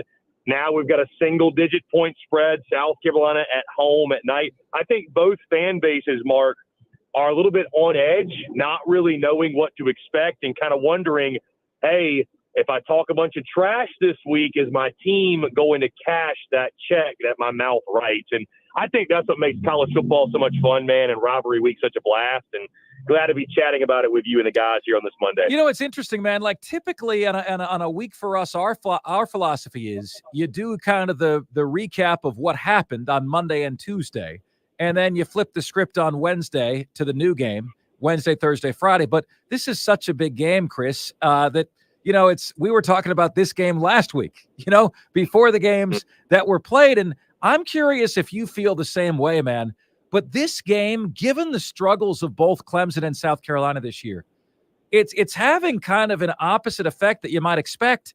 I think this game feels bigger to me this year because of the struggles of both teams. This feels like a total must-win for both schools, whereas, you know, Clemson can just give South Carolina fans 9 months of misery and no bowl game, and South Carolina will erect a statue of Beamer if he's got a winning record against Dabo Swinney. I mean, are you feeling that too? I mean, let's say Clemson was 11-1 and South Carolina was 8-3. This feels bigger than that to me, man, because of the total misery that the losing fan base is going to have until next September. It feels good to know, Mark, no matter what side you're on, to know that the other side is just as much on edge about the game as you are. And when you have two desperate fan bases, two desperate programs in a way, that's what makes for a great game. And that's exactly what we have. And to your point, Mark, you know, for the sake of the content, obviously on today's show, we did talk about the Kentucky game, give full takeaways, breakdowns, analysis. But to your point, Mark, it's really hard not to. I mean, I woke up this morning, admittedly, thinking about South Carolina Clemson. It was like, okay, the Kentucky game happened. And why was the Kentucky game so big? Why was the win so big? Because of what it set up in the rivalry matchup, keeping the bowl hopes alive. And obviously now South Carolina sitting at 5 wins. They can punch their ticket in the postseason with a win over Clemson. So it's almost like the Kentucky game and getting that W was big in its own right, but it was big in what it means for the rivalry game. So to your point, Mark, you know, when you have a game this big, what it means for the state, for both fan bases, it goes without saying. And so I don't blame anyone for already thinking about that hurt here early in the week. Chris Phillips joining us here on the show. All right, Chris, a lot more to get to on that game, certainly, and predictions coming on Wednesday on this show for it. But I'll go ahead and tell you right now, Chris, if Clemson plays a clean game, I think they win by double digits. Here's my current analysis. And, you know, Chris, I mean, you can break down this game any which way and have it not be what actually decides the game. Here's what decides the game. If the turnover margin is even, Clemson wins by double digits. If the turnover margin is South Carolina wins by 1, then Clemson wins a close game. If the turnover margin is South Carolina +2 or worse for Clemson, Gamecocks win. That's how I see it. Am I right? Mark, I think that's very fair, and the statistics would even back you up. You go look at the numbers, and, for those out there, forgive me if these numbers aren't exactly right, but I believe going into this game last weekend, South Carolina was 9-0 in home games under Shane Beamer, in which they had forced a turnover, one or more. So I believe they're now 10-0. So if they're able to get a turnover off you, that's when they're winning. So to your point, Mark, that would go right into and feed into the thesis that you have in regards to this game. I tend to agree with you. You look at this game, it is intriguing. This isn't a Kentucky team that lost 4 of their last 5 and got beat up by Alabama. This is a Clemson team that's getting hot. They're getting hot at the right time for the Tigers late in the season. I know I saw you post that if this Clemson team was the one that showed up all season, we'd be talking about them in the college football playoff, of course, the ACC championship. And I don't tend to disagree with you. And then South Carolina, winning 3 in a row themselves. Again, it was the defensive slugfest I guess we all saw coming, right? No, not really. I was really stunned by South Carolina's lackluster offense, but of course the defense emerges and they step up in a big way. So there's definitely some individual key matchups in that game. Xavier Legette on the outside against the great defensive back Wiggins from Clemson. That one's going to be a lot of fun. If they can shut down Xavier Legette, I think that goes a long way in shutting down South Carolina. But, on the flip side, if it comes down to a battle where, South Carolina's defense has been much better against the run, if you're telling me it's Spencer Rattler against Cade Klubnik at Williams-Brice Stadium, Mark Ryan, I'm there. So a lot of fascinating matchups within the matchup, but certainly, Mark, turnover margin will go a long way in this ball game, no doubt. Chris Phillips joining us here on the show right now. Chris, the defense the last couple of weeks. It's been interesting to note the similarities last year and this year. No one blames Beamer for anything. Last year, everyone's blaming Satterfield, even though he's involved in the offensive game planning that beat Clemson and Tennessee, and maybe some sign stealers from Michigan were as well. Even though that's involved, okay, no one gave Satterfield any credit. Oh, it must have been somebody else that made the game plan. Same thing I'm hearing with Clayton White this year. I think there's a lot of Gamecocks that owe him an apology. 2 straight SEC wins for South Carolina. A total given up the last 2 weeks of 20 points, 10 points per game average. Those are Michigan defensive numbers, and both teams under 300 yards. Where's the love for Clayton White, man? That's this, Chris, as a Florida grad, what I wouldn't give right now to have a defense that wasn't regressing, but rather progressing at the most important time of the year. And, Mark, funny enough, I was sitting here thinking to myself, I was like, I'm just really happy that Mark's not coming on the airwaves asking me to apologize to Clayton White for my criticisms of him, like last year with Satterfield. And, time is a flat circle, Mark. This feels like deja vu because last year, what was it that sparked the change, the turnaround for South Carolina? I guess some would say they got the signs from Michigan or what have you, but it was pretty well understood that behind closed doors, there was, if you want to call it a demotion, there was a come to Jesus meeting, there was some sort of change, there were different voices that were injecting their thoughts and opinions on the offensive game plan, and it led to different results. Based off what I've heard, Mark, going all the way back to the Texas A&M game, I think a similar situation has taken place this year. So I'm not going to take all the credit away from Clayton White, just like I didn't take it all away from Marcus wait. A similar situation has happened. You what do you mean you think? Do you know, or are you just throwing something against the wall here, Chris? No, I'm not throwing it against the wall. I've got pretty good authority per sources that okay. From what I've been told, other voices such as Travian Robertson, maybe Torian Gray, there have just been some other opinions interjected on the game plan. Hence, you see South Carolina. Yeah, but Clayton White is still the boss, though, right? He's still the boss, so still the boss. he gets credit for delegating that, right? Right. He's still the boss, the same way Marcus Satterfield was the boss. So I'm still willing to give him credit, but I think it's been more of a team effort. Which, just like we said last year, Mark, about the offense.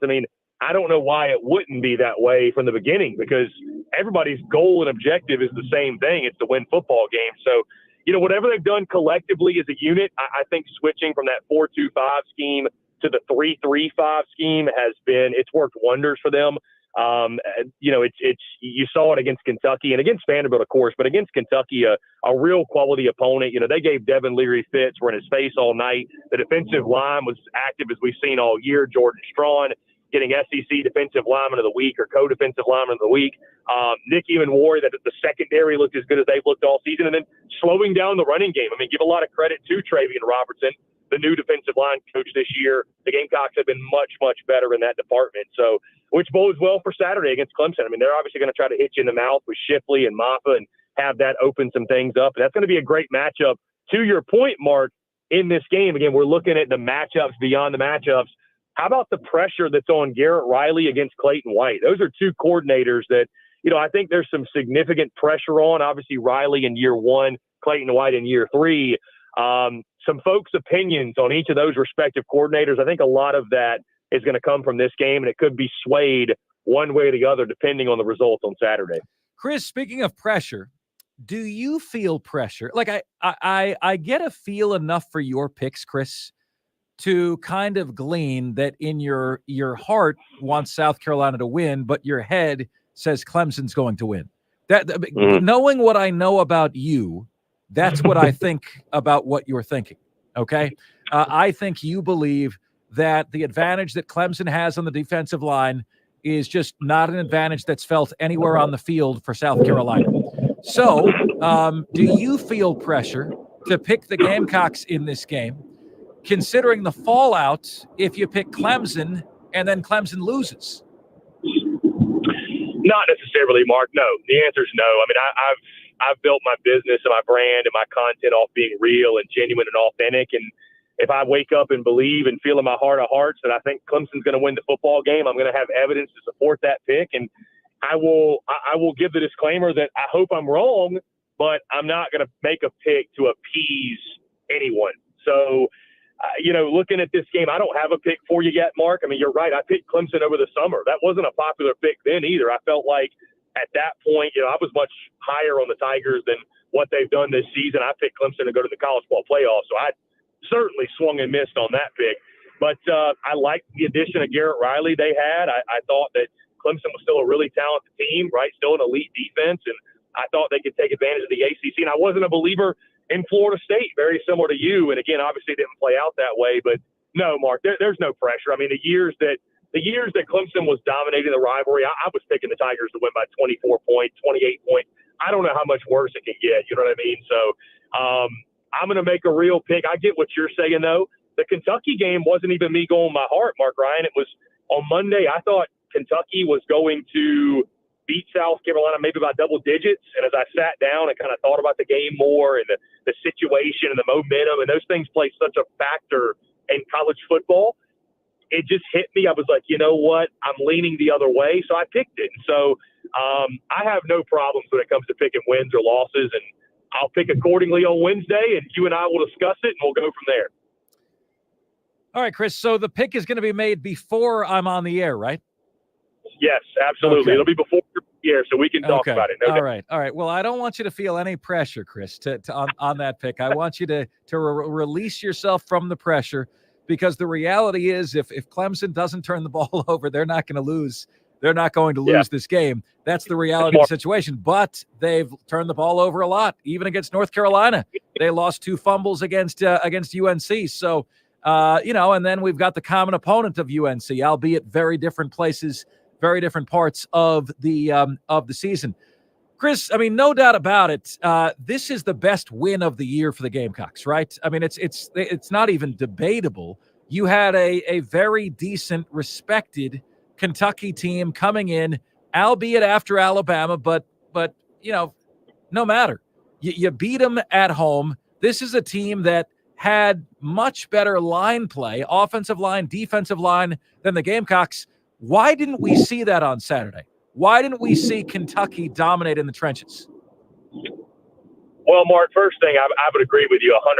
It's the best one of the season for South Carolina. I mean, the other 4 wins, 3 of those were against Furman, Vanderbilt, and Jacksonville State. Those are all games we just checked off in the preseason. And then Mississippi State, who you could argue is the second worst team in the SEC, they've already fired their coach, right? So Kentucky's certainly the highest quality opponent you've beaten.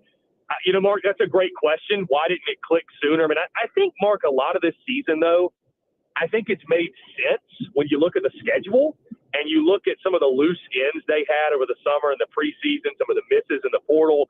And that was a schedule this year, Mark, and there's no excuses, but you look at it, that was a schedule that was going to punish you.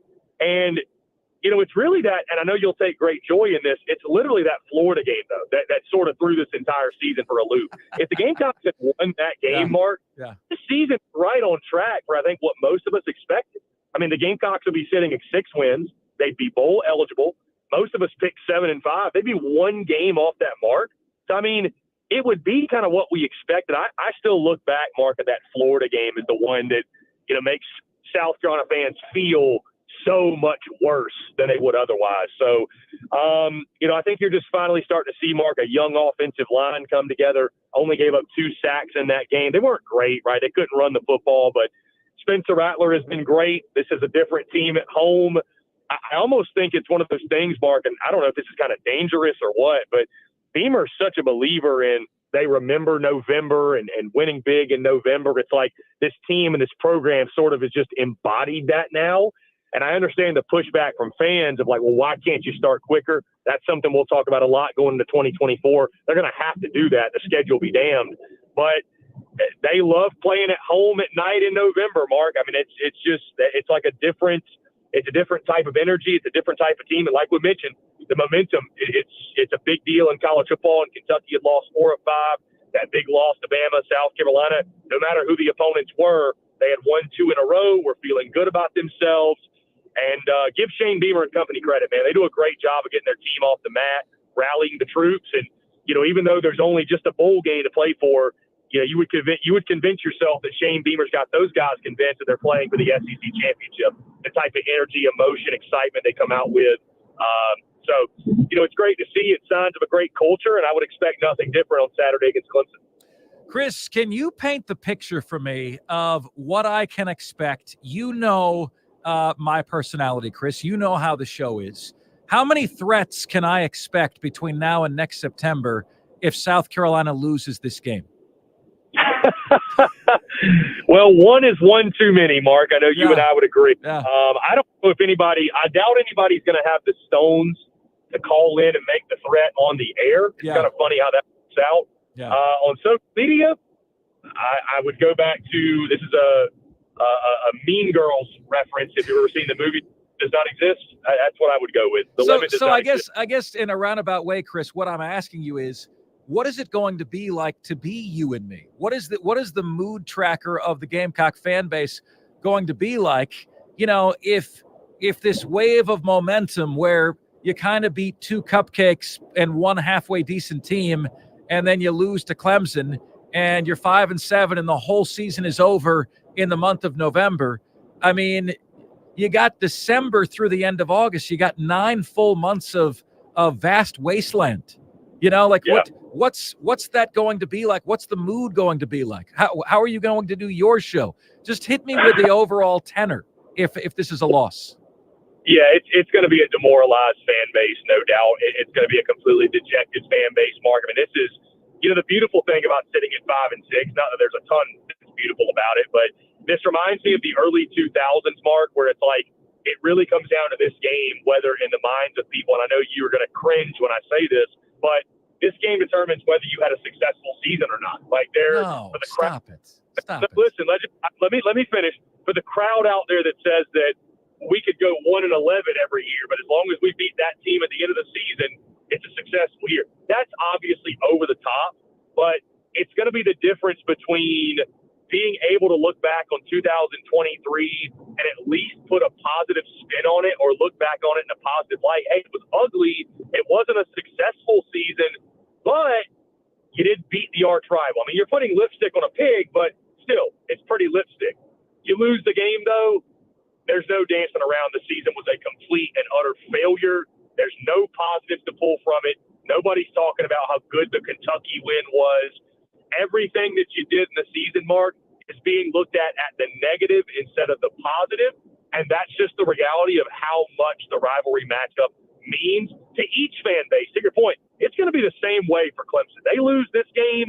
I mean, the chatter about Dabo and the chirping about his future, it's only going to grow louder and louder and louder.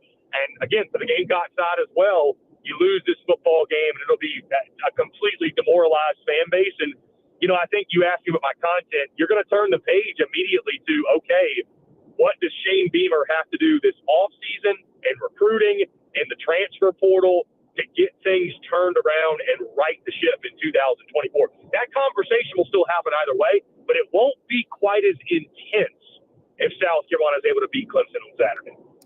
And in fairness, Chris, Kentucky on Saturday is about where Clemson was 3 or 4 weeks ago. But Clemson is playing at a much higher level than what we saw from Kentucky on similar teams, right? Like they play defense. They have a ball control kind of offense, right? Don't let the quarterback lose the game for you. And I would have felt great about South Carolina's chances if Clemson hadn't had these last 3 weeks of A-plus performances. But anyway, Chris, I wish you and yours, man, a very, very happy Thanksgiving. And thanks for all you do, your contributions to this show. And we look forward to being on the Daily Crow, the Spurs Up show with you on Wednesday. Mark, I appreciate it, man. Happy Thanksgiving to you and yours. And I've gotten a lot of questions, by the way, from folks about the fan upstate and the appearances. And I just want to say thank you to all of those that tune in, whether you're Gamecock, Tiger, you're college football fan, whoever you are. Truly a blessing to be able to come on the show with you and yours, Mark, and I appreciate you. We'll talk Wednesday. Looks good, man. Looks good. Thanks so much, Chris Phillips. The Spurs Up show, the top 5 at 5 is coming your way next here on Offsides. We are the Fan Upstate.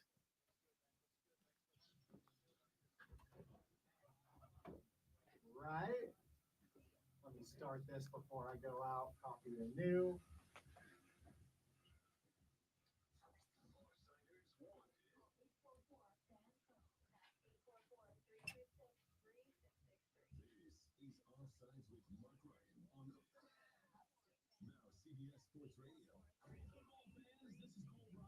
Are you ready for the ultimate adrenaline-packed high school football experience? The Fan Upstate every Saturday morning from 8 to 10 for the Saturday Morning Scramble. You get the latest scores, insight, and exclusive interviews with star athletes and coaches. Plus, I'll be broadcasting live from your local English market all season. The Saturday Morning Scramble only on the Fan Upstate 97.7 FM Greenville, 97.1 FM Spartanburg, and on your phone on the Odyssey app.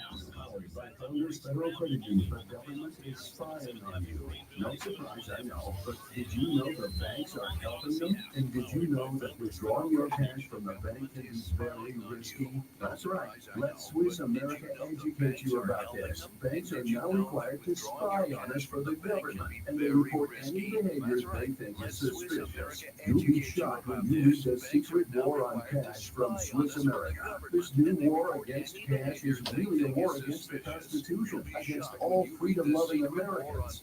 You must read The Secret War on Cash. Get your free copy by calling or texting 800-258-9968. 800-258-9968. This war on cash is growing daily, and it also includes all forms of digital money. So please, get and read The Secret War on Cash free by calling or texting right now at 800-258-9968. 800-258-9968. If people are creating to explore new and traditional Asian cuisine, they head to PFA, their scratch-made dishes come from a 2,000-year-old tradition of Mexico. PFA is wanted to explore new possibilities for their website. They turn to AmericanEagle.com. AmericanEagle.com re-architected PFA's websites, integrating multiple third-party systems to create a unified digital experience. The results increase speed and performance, personalized content based on users' locations, intuitive online ordering, and increased advanced search visibility, and a 40% increase in new users. Scratch-made Asian cuisine. Visit your local PFA or go to PFA.com for website design, development, digital marketing, and hosting that produce efficiency, revenue, and results. Visit AmericanEagle.com. PFA is at AmericanEagle.com. Another example of the best businesses in the world. Turning to the best in the business for websites. Go to AmericanEagle.com or call 877-WEB-NOW-1. 877-WEB-NOW-1. Upstate Holiday Nights opens Thanksgiving night. All right, we got one about minute 30 after this one. Okay. Enjoy more and bigger rides, petting zoo and carnival rides, driving through Christmas. And then we do top 5 at 5 here, right? Yeah. Cool. Let me go ahead and get my music going out. And you'll cue me on everything, right? You'll say it's time for the top 5 at 5. Yeah, and then I'll go next up, and then you hit the next number. Cool. and I'm sending Chris Phillips' interview to myself because I can't. That's what sucks is this computer and the audio is not. Listen to every primetime NFL game from Westwood One, including all 3 on Thanksgiving Day. This holiday season, treat yourself to the Odyssey app. That's AUDACY. It's here. Black Friday week is live at Target.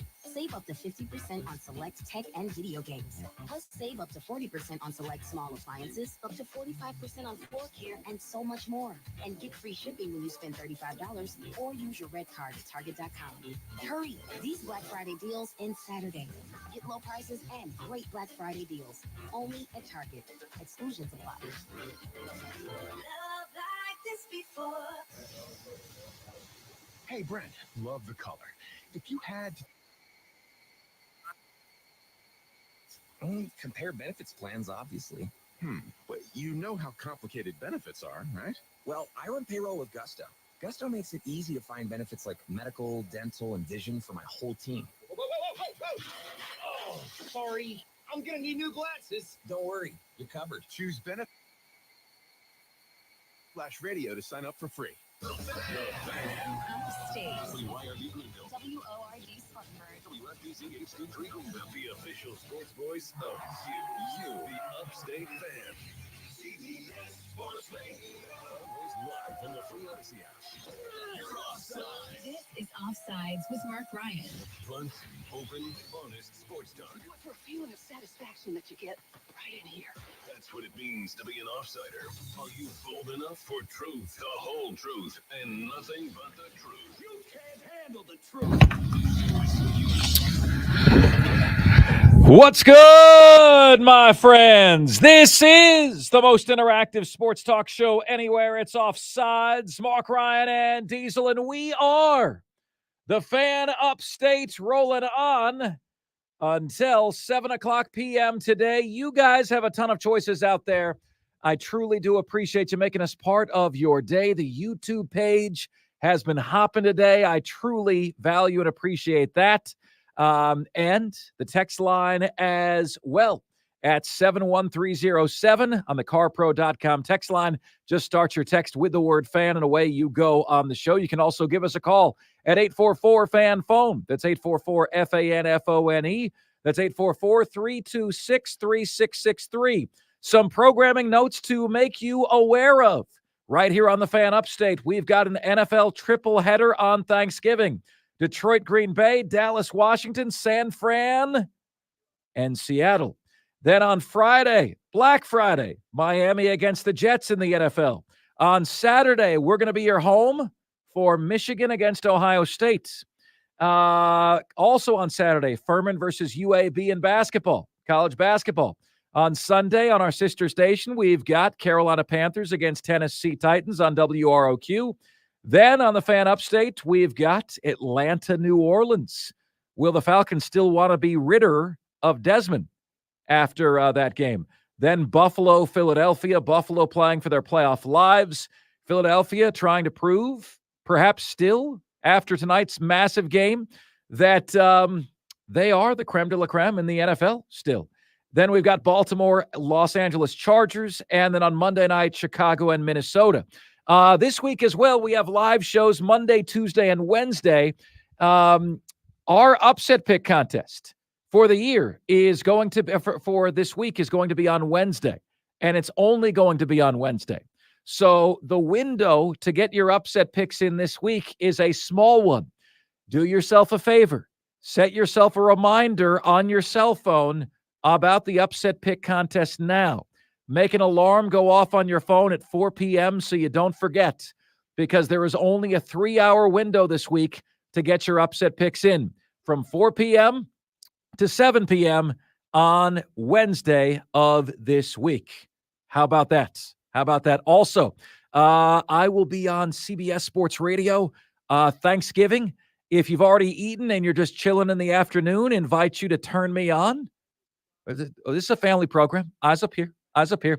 Invite you to turn me on 3 p.m. to 6 p.m. on Thanksgiving. And then the day after Thanksgiving, I will be on CBS Sports Radio from 6 p.m. until 10 p.m. my friends.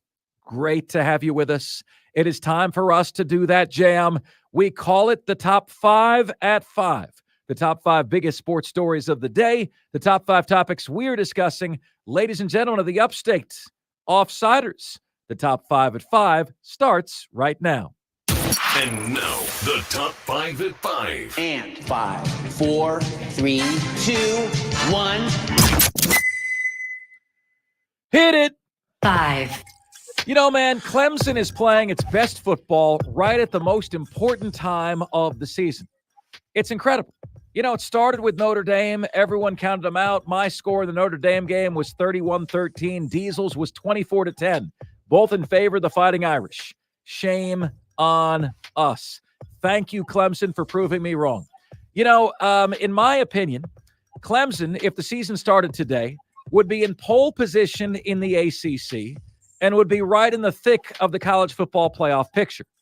If Clemson played all season the way that they are right now, they'd either be 11-0 or 10-1, right? Either way has them as the favorite to win the ACC. They didn't. They needed to grow. They also need to stop putting the damn ball on the ground. 2 more fumbles against North Carolina. You know, everyone talks about Tyler Grisham as being the most hot seat coach at Clemson. What about C.J. Spiller, man? You know, like, you can't have running backs fumbling as often as these guys do. At the same time, how about that defense, brother? How about it? Heldrake made 100 yards below his season passing yards a game average, right? Per game average. And his completion percentage was 20 percentage points worse against Clemson's defense than it is over the rest of the season. 69% against everybody else, 49% against Clemson. That is an awesome defense.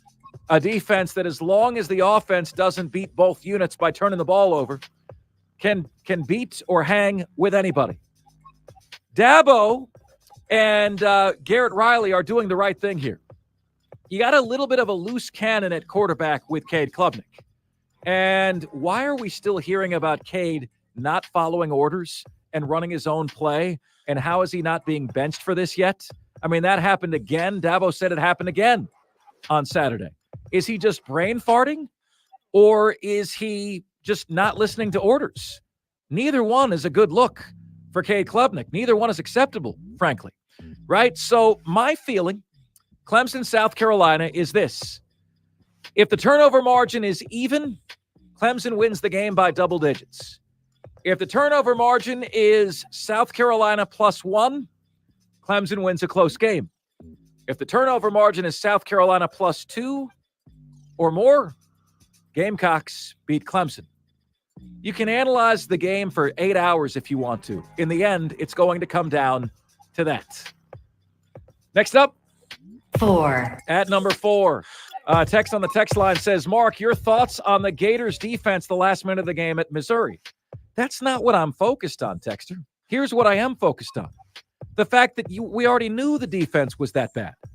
So you got the ball, you're driving on Missouri, right? You're down by 2. You're telling yourself, you got to score a touchdown here. I was on a group text chat with all my Florida Gator alumni friends, right? And I'm screaming in the text chat.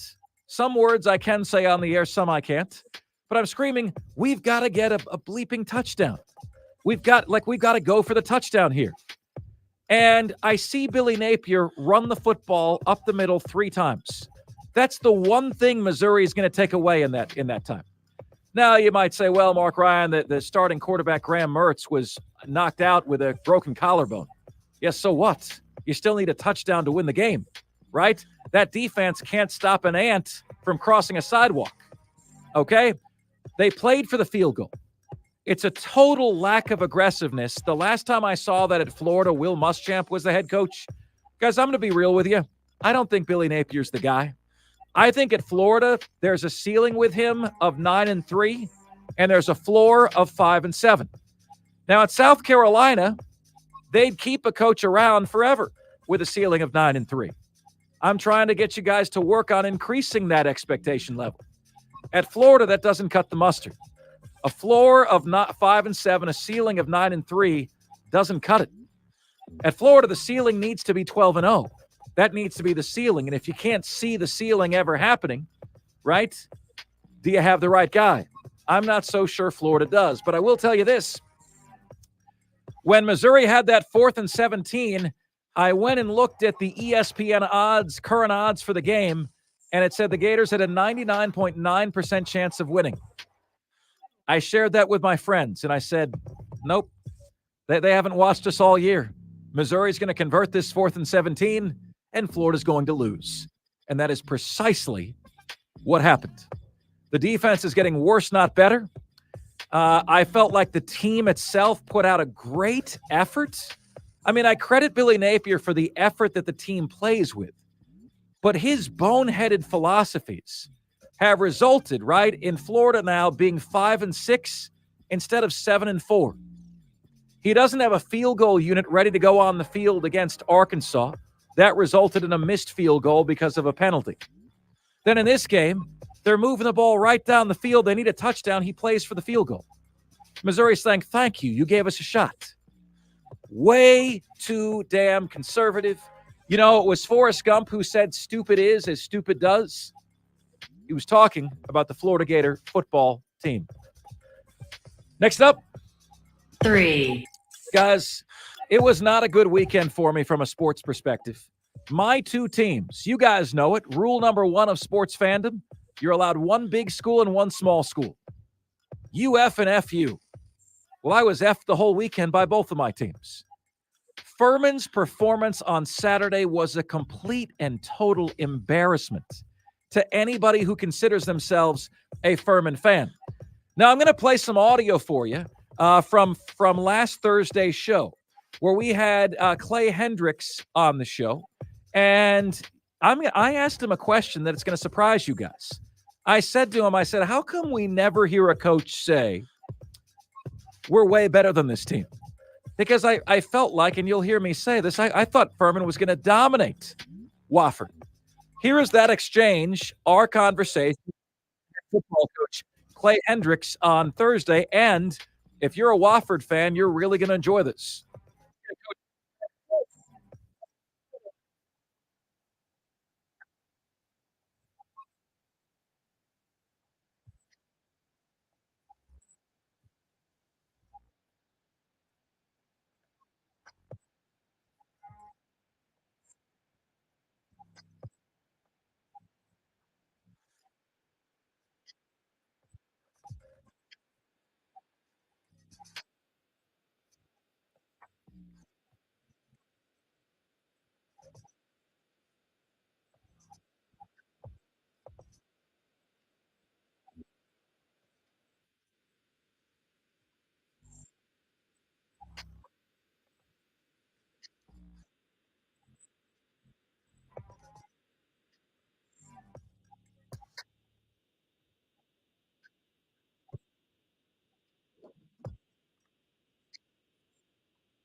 The words of Clay Hendricks. Guys, Wofford fans, you should be dancing all over me right now. Did you hear what I said? You're going to, what did I say? Furman's going to destroy their souls? You know, were those the words I used, right? It was very much along the lines of Furman is going to have their souls under the soles of their feet. Look at this. I mean, I deserve all that's coming to it. But I got to say, guys, If you're a Furman fan, are you not completely and totally embarrassed and humiliated right now? I mean, a 9-1 Furman team lost to a 1-9 Wofford team. That this is why they say throw the records out when two rivals play. Because I was trying to think of another sports analogy like this, right? Where like a team that had no business winning won. And I thought about the miracle on ice when the U.S. amateurs beat all the Russian professionals, Lake Placid 1980 Olympics, right? It would be like, gosh, I don't know, Vanderbilt beating Georgia in the SEC, it's just, I've never seen anything like this before. It's just absolute craziness. We had John from Columbia call in and say it reminded him of South Carolina losing to Navy when they were undefeated way back when. When I asked Gamecock fans for their most painful loss of all time, that was the one over the summer that they gave me. I had to look it up to learn the story. Furman had home field advantage throughout the playoffs, clinched with a win over a 1-9 team. And the number 2 team in America couldn't beat their 1-9 rival, who, frankly, no offense, Wofford, has sucked all year long. Pathetic. Absolutely pathetic. You guys should be ashamed of yourselves. And if I was talking to the team, it would sound exactly like what I'm saying to you guys right now. Just absolutely embarrassed to be a Furman football fan over the weekend. And this is my take today when I've had 36 hours to calm down, 48 hours to calm down from this. Imagine what it would have sounded like if I just cracked the mic when this happened on Saturday. Guys, what the hell happened? What is the explanation for that total abomination? I don't know if there's been a more shocking result at any level of football the entire season. I'm totally flummoxed. I'm without words, and I'm not easily without words. Wofford, congratulations. Congratulations. I mean, literally speaking. You destroyed Furman's soul on Saturday. Let's call a spade a spade. Next up, 2. At number 2, biggest game of the year in the NFL tonight, Kansas City against Philadelphia. So, this is interesting, guys. So I do research for the show, right? And a lot of times you're hoping the research goes in line with your thought, with your narrative, right? So then you have a choice. If the research isn't in line, right? If you're a good host, you're still going to come out with a topic anyway. If you're a bad host, you're going to throw out your research because it doesn't support your narrative. In this case, I wanted to pick Philadelphia tonight. I did. 4th best offense in the NFL, 14th best defense, but they addressed the defense with the addition of safety Kevin Byard, right? That was their weakness in the safety position, secondary. Then on the Kansas City side, 6th best offense, 9th best defense. Very, very good. Wanted to pick Philadelphia, most complete team in the NFL, so why can't I? Do you know that 8 times in NFL history, the teams that met in the Super Bowl met the following year? What happened in those 8 times? 7 of the 8 times, the team that won the Super Bowl won again. And I'm like, oh, gosh, I can't go against history. In fairness, it's actually 6 of 8. Buffalo and Dallas was 1, and Dallas beat Buffalo in the Super Bowl. Buffalo then beat Dallas in the regular season. So why do I give Dallas credit for the dub there? Because they met in the Super Bowl the following year and Dallas beat them again. So it's like, well, you didn't accomplish anything. You won a meaningless regular season game. Dallas beat you in the Super Bowl a second time. So I call it 7 out of 8. When the rematch happens, the team that won the first time wins again. But how about this? There's the only time in NFL history that there's ever been a Super Bowl rematch in consecutive seasons was Buffalo and Dallas in those 2 years in the 90s. Do you guys feel like we're headed toward another Super Bowl rematch? Kansas City and Philadelphia. It sure does feel like These two teams have separated from the pack in both of their respective conferences. If I gave you right now, I'll give you Kansas City and Philadelphia to win the Super Bowl. You get those two teams or the field. Which are you taking? You get 30 teams to win the Super Bowl or 2? Which are you taking? I'm taking Kansas City and Philadelphia. And finally, 1. They deserve to be number 1. The South Carolina Gamecocks. Biggest win of the year, period, end of story. Thanks for playing. Yes, it's their only big win of the year, but it is their biggest win of the year. And frankly, a month ago, I never would have seen this coming. Kentucky has been dominant on the lines. South Carolina has been smushed on the lines. But South Carolina at its best form of the season right now, and they get Kentucky right after Kentucky played Alabama. Not an excuse, but on the road at South Carolina, feeling better about themselves. They got the Gamecocks' best shot, and the Gamecocks won a defensive slugfest. How many of you guys owe an apology to defensive coordinator Clayton White? Chris Phillips says, well, there's more than one defensive voice now. That's good. That's a credit to Clayton White. A good defensive coordinator, a good boss, a good manager delegates authority, gets ideas from his staff. And guess what? It's working. Back-to-back SEC wins for South Carolina. Back-to-back games where the average point total given up was 10 points a game. That's Michigan-like. Back-to-back games where the opposition had under 300 yards. You know, I spell out the name South Carolina. I don't find the letter D anywhere. But South Carolina has found a D. They have found it. And it is impressive.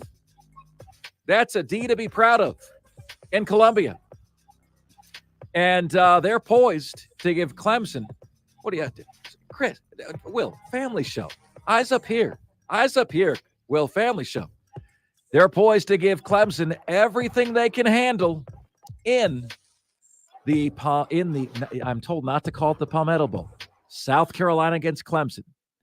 The team who won the last game in the rivalry gets to have their name first.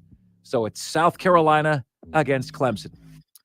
And those are today's top 5 at 5. Now it's your chance to chime in, which you can do at 844-FAN-PHONE. That's 844-FANFONE. That's 844-326-3663.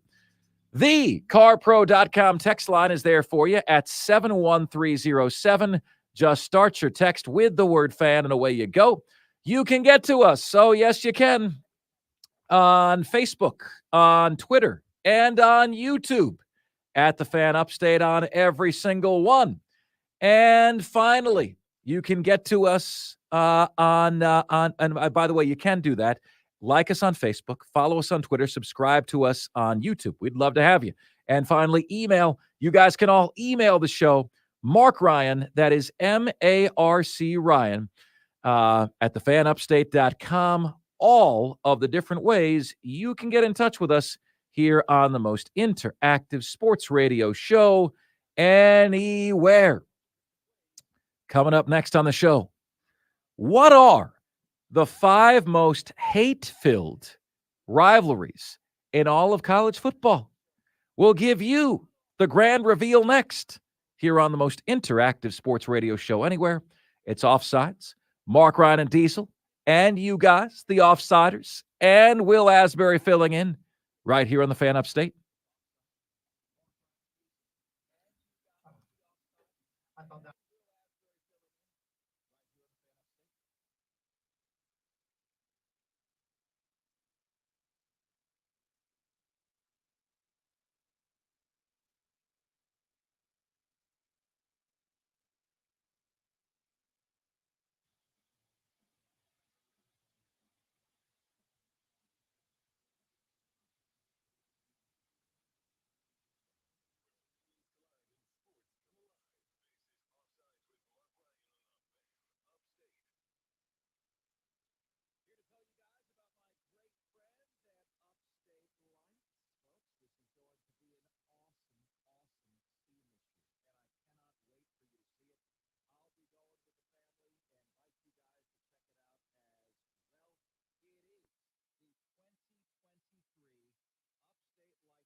of 123 and 153. It's the Upstate's only biggest and best interactive light show. It's open Thanksgiving night through December 31st. Over 32 million colorful lights set the sky ablaze. They're synchronized to the music of your favorite holiday classics. Upstate Lights at District Park at the intersection of 123 and 153. Take your time, park, and enjoy watching lights dance to music from your car. Kids can enjoy the petting zoo, pony corral, carnival rides, and more. Make open rain or shine 7 days a week. Gaze up at a 70-foot Christmas tree. Petting zoo with tons of animals this year. Plus, even more family fun this season with carnival rides. Fun for the whole family. Load up the car and bring the kids. Buy tickets and fast passes to skip the line at upstatelights.com. Also on Facebook, the Upstate Holiday Light Show is on Facebook.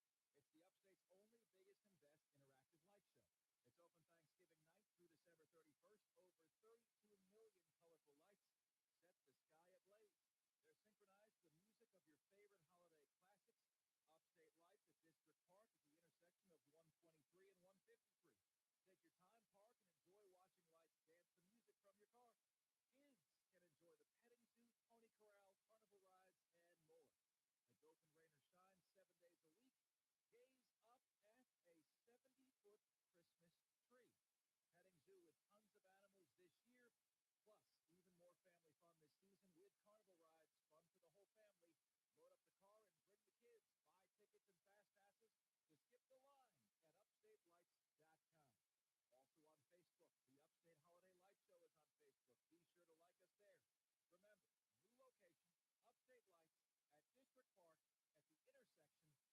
new location, Upstate Lights at District Park at the intersection of 123 and 153. UpstateLights.com. Upstate Lights. And I got you back in utility. Let me say bye to these guys. Says muted. You should be good. Yeah, you have to Okay. stay muted. Okay. Hey guys, I appreciate you so much. And thank you for being a rockin' show, as is always the case. You guys are the bestest. Will Asbury's done a great job today as well. And thank you for making this a rockin' show. Love you guys. Appreciate you. We'll see you tomorrow. Okay? Take care.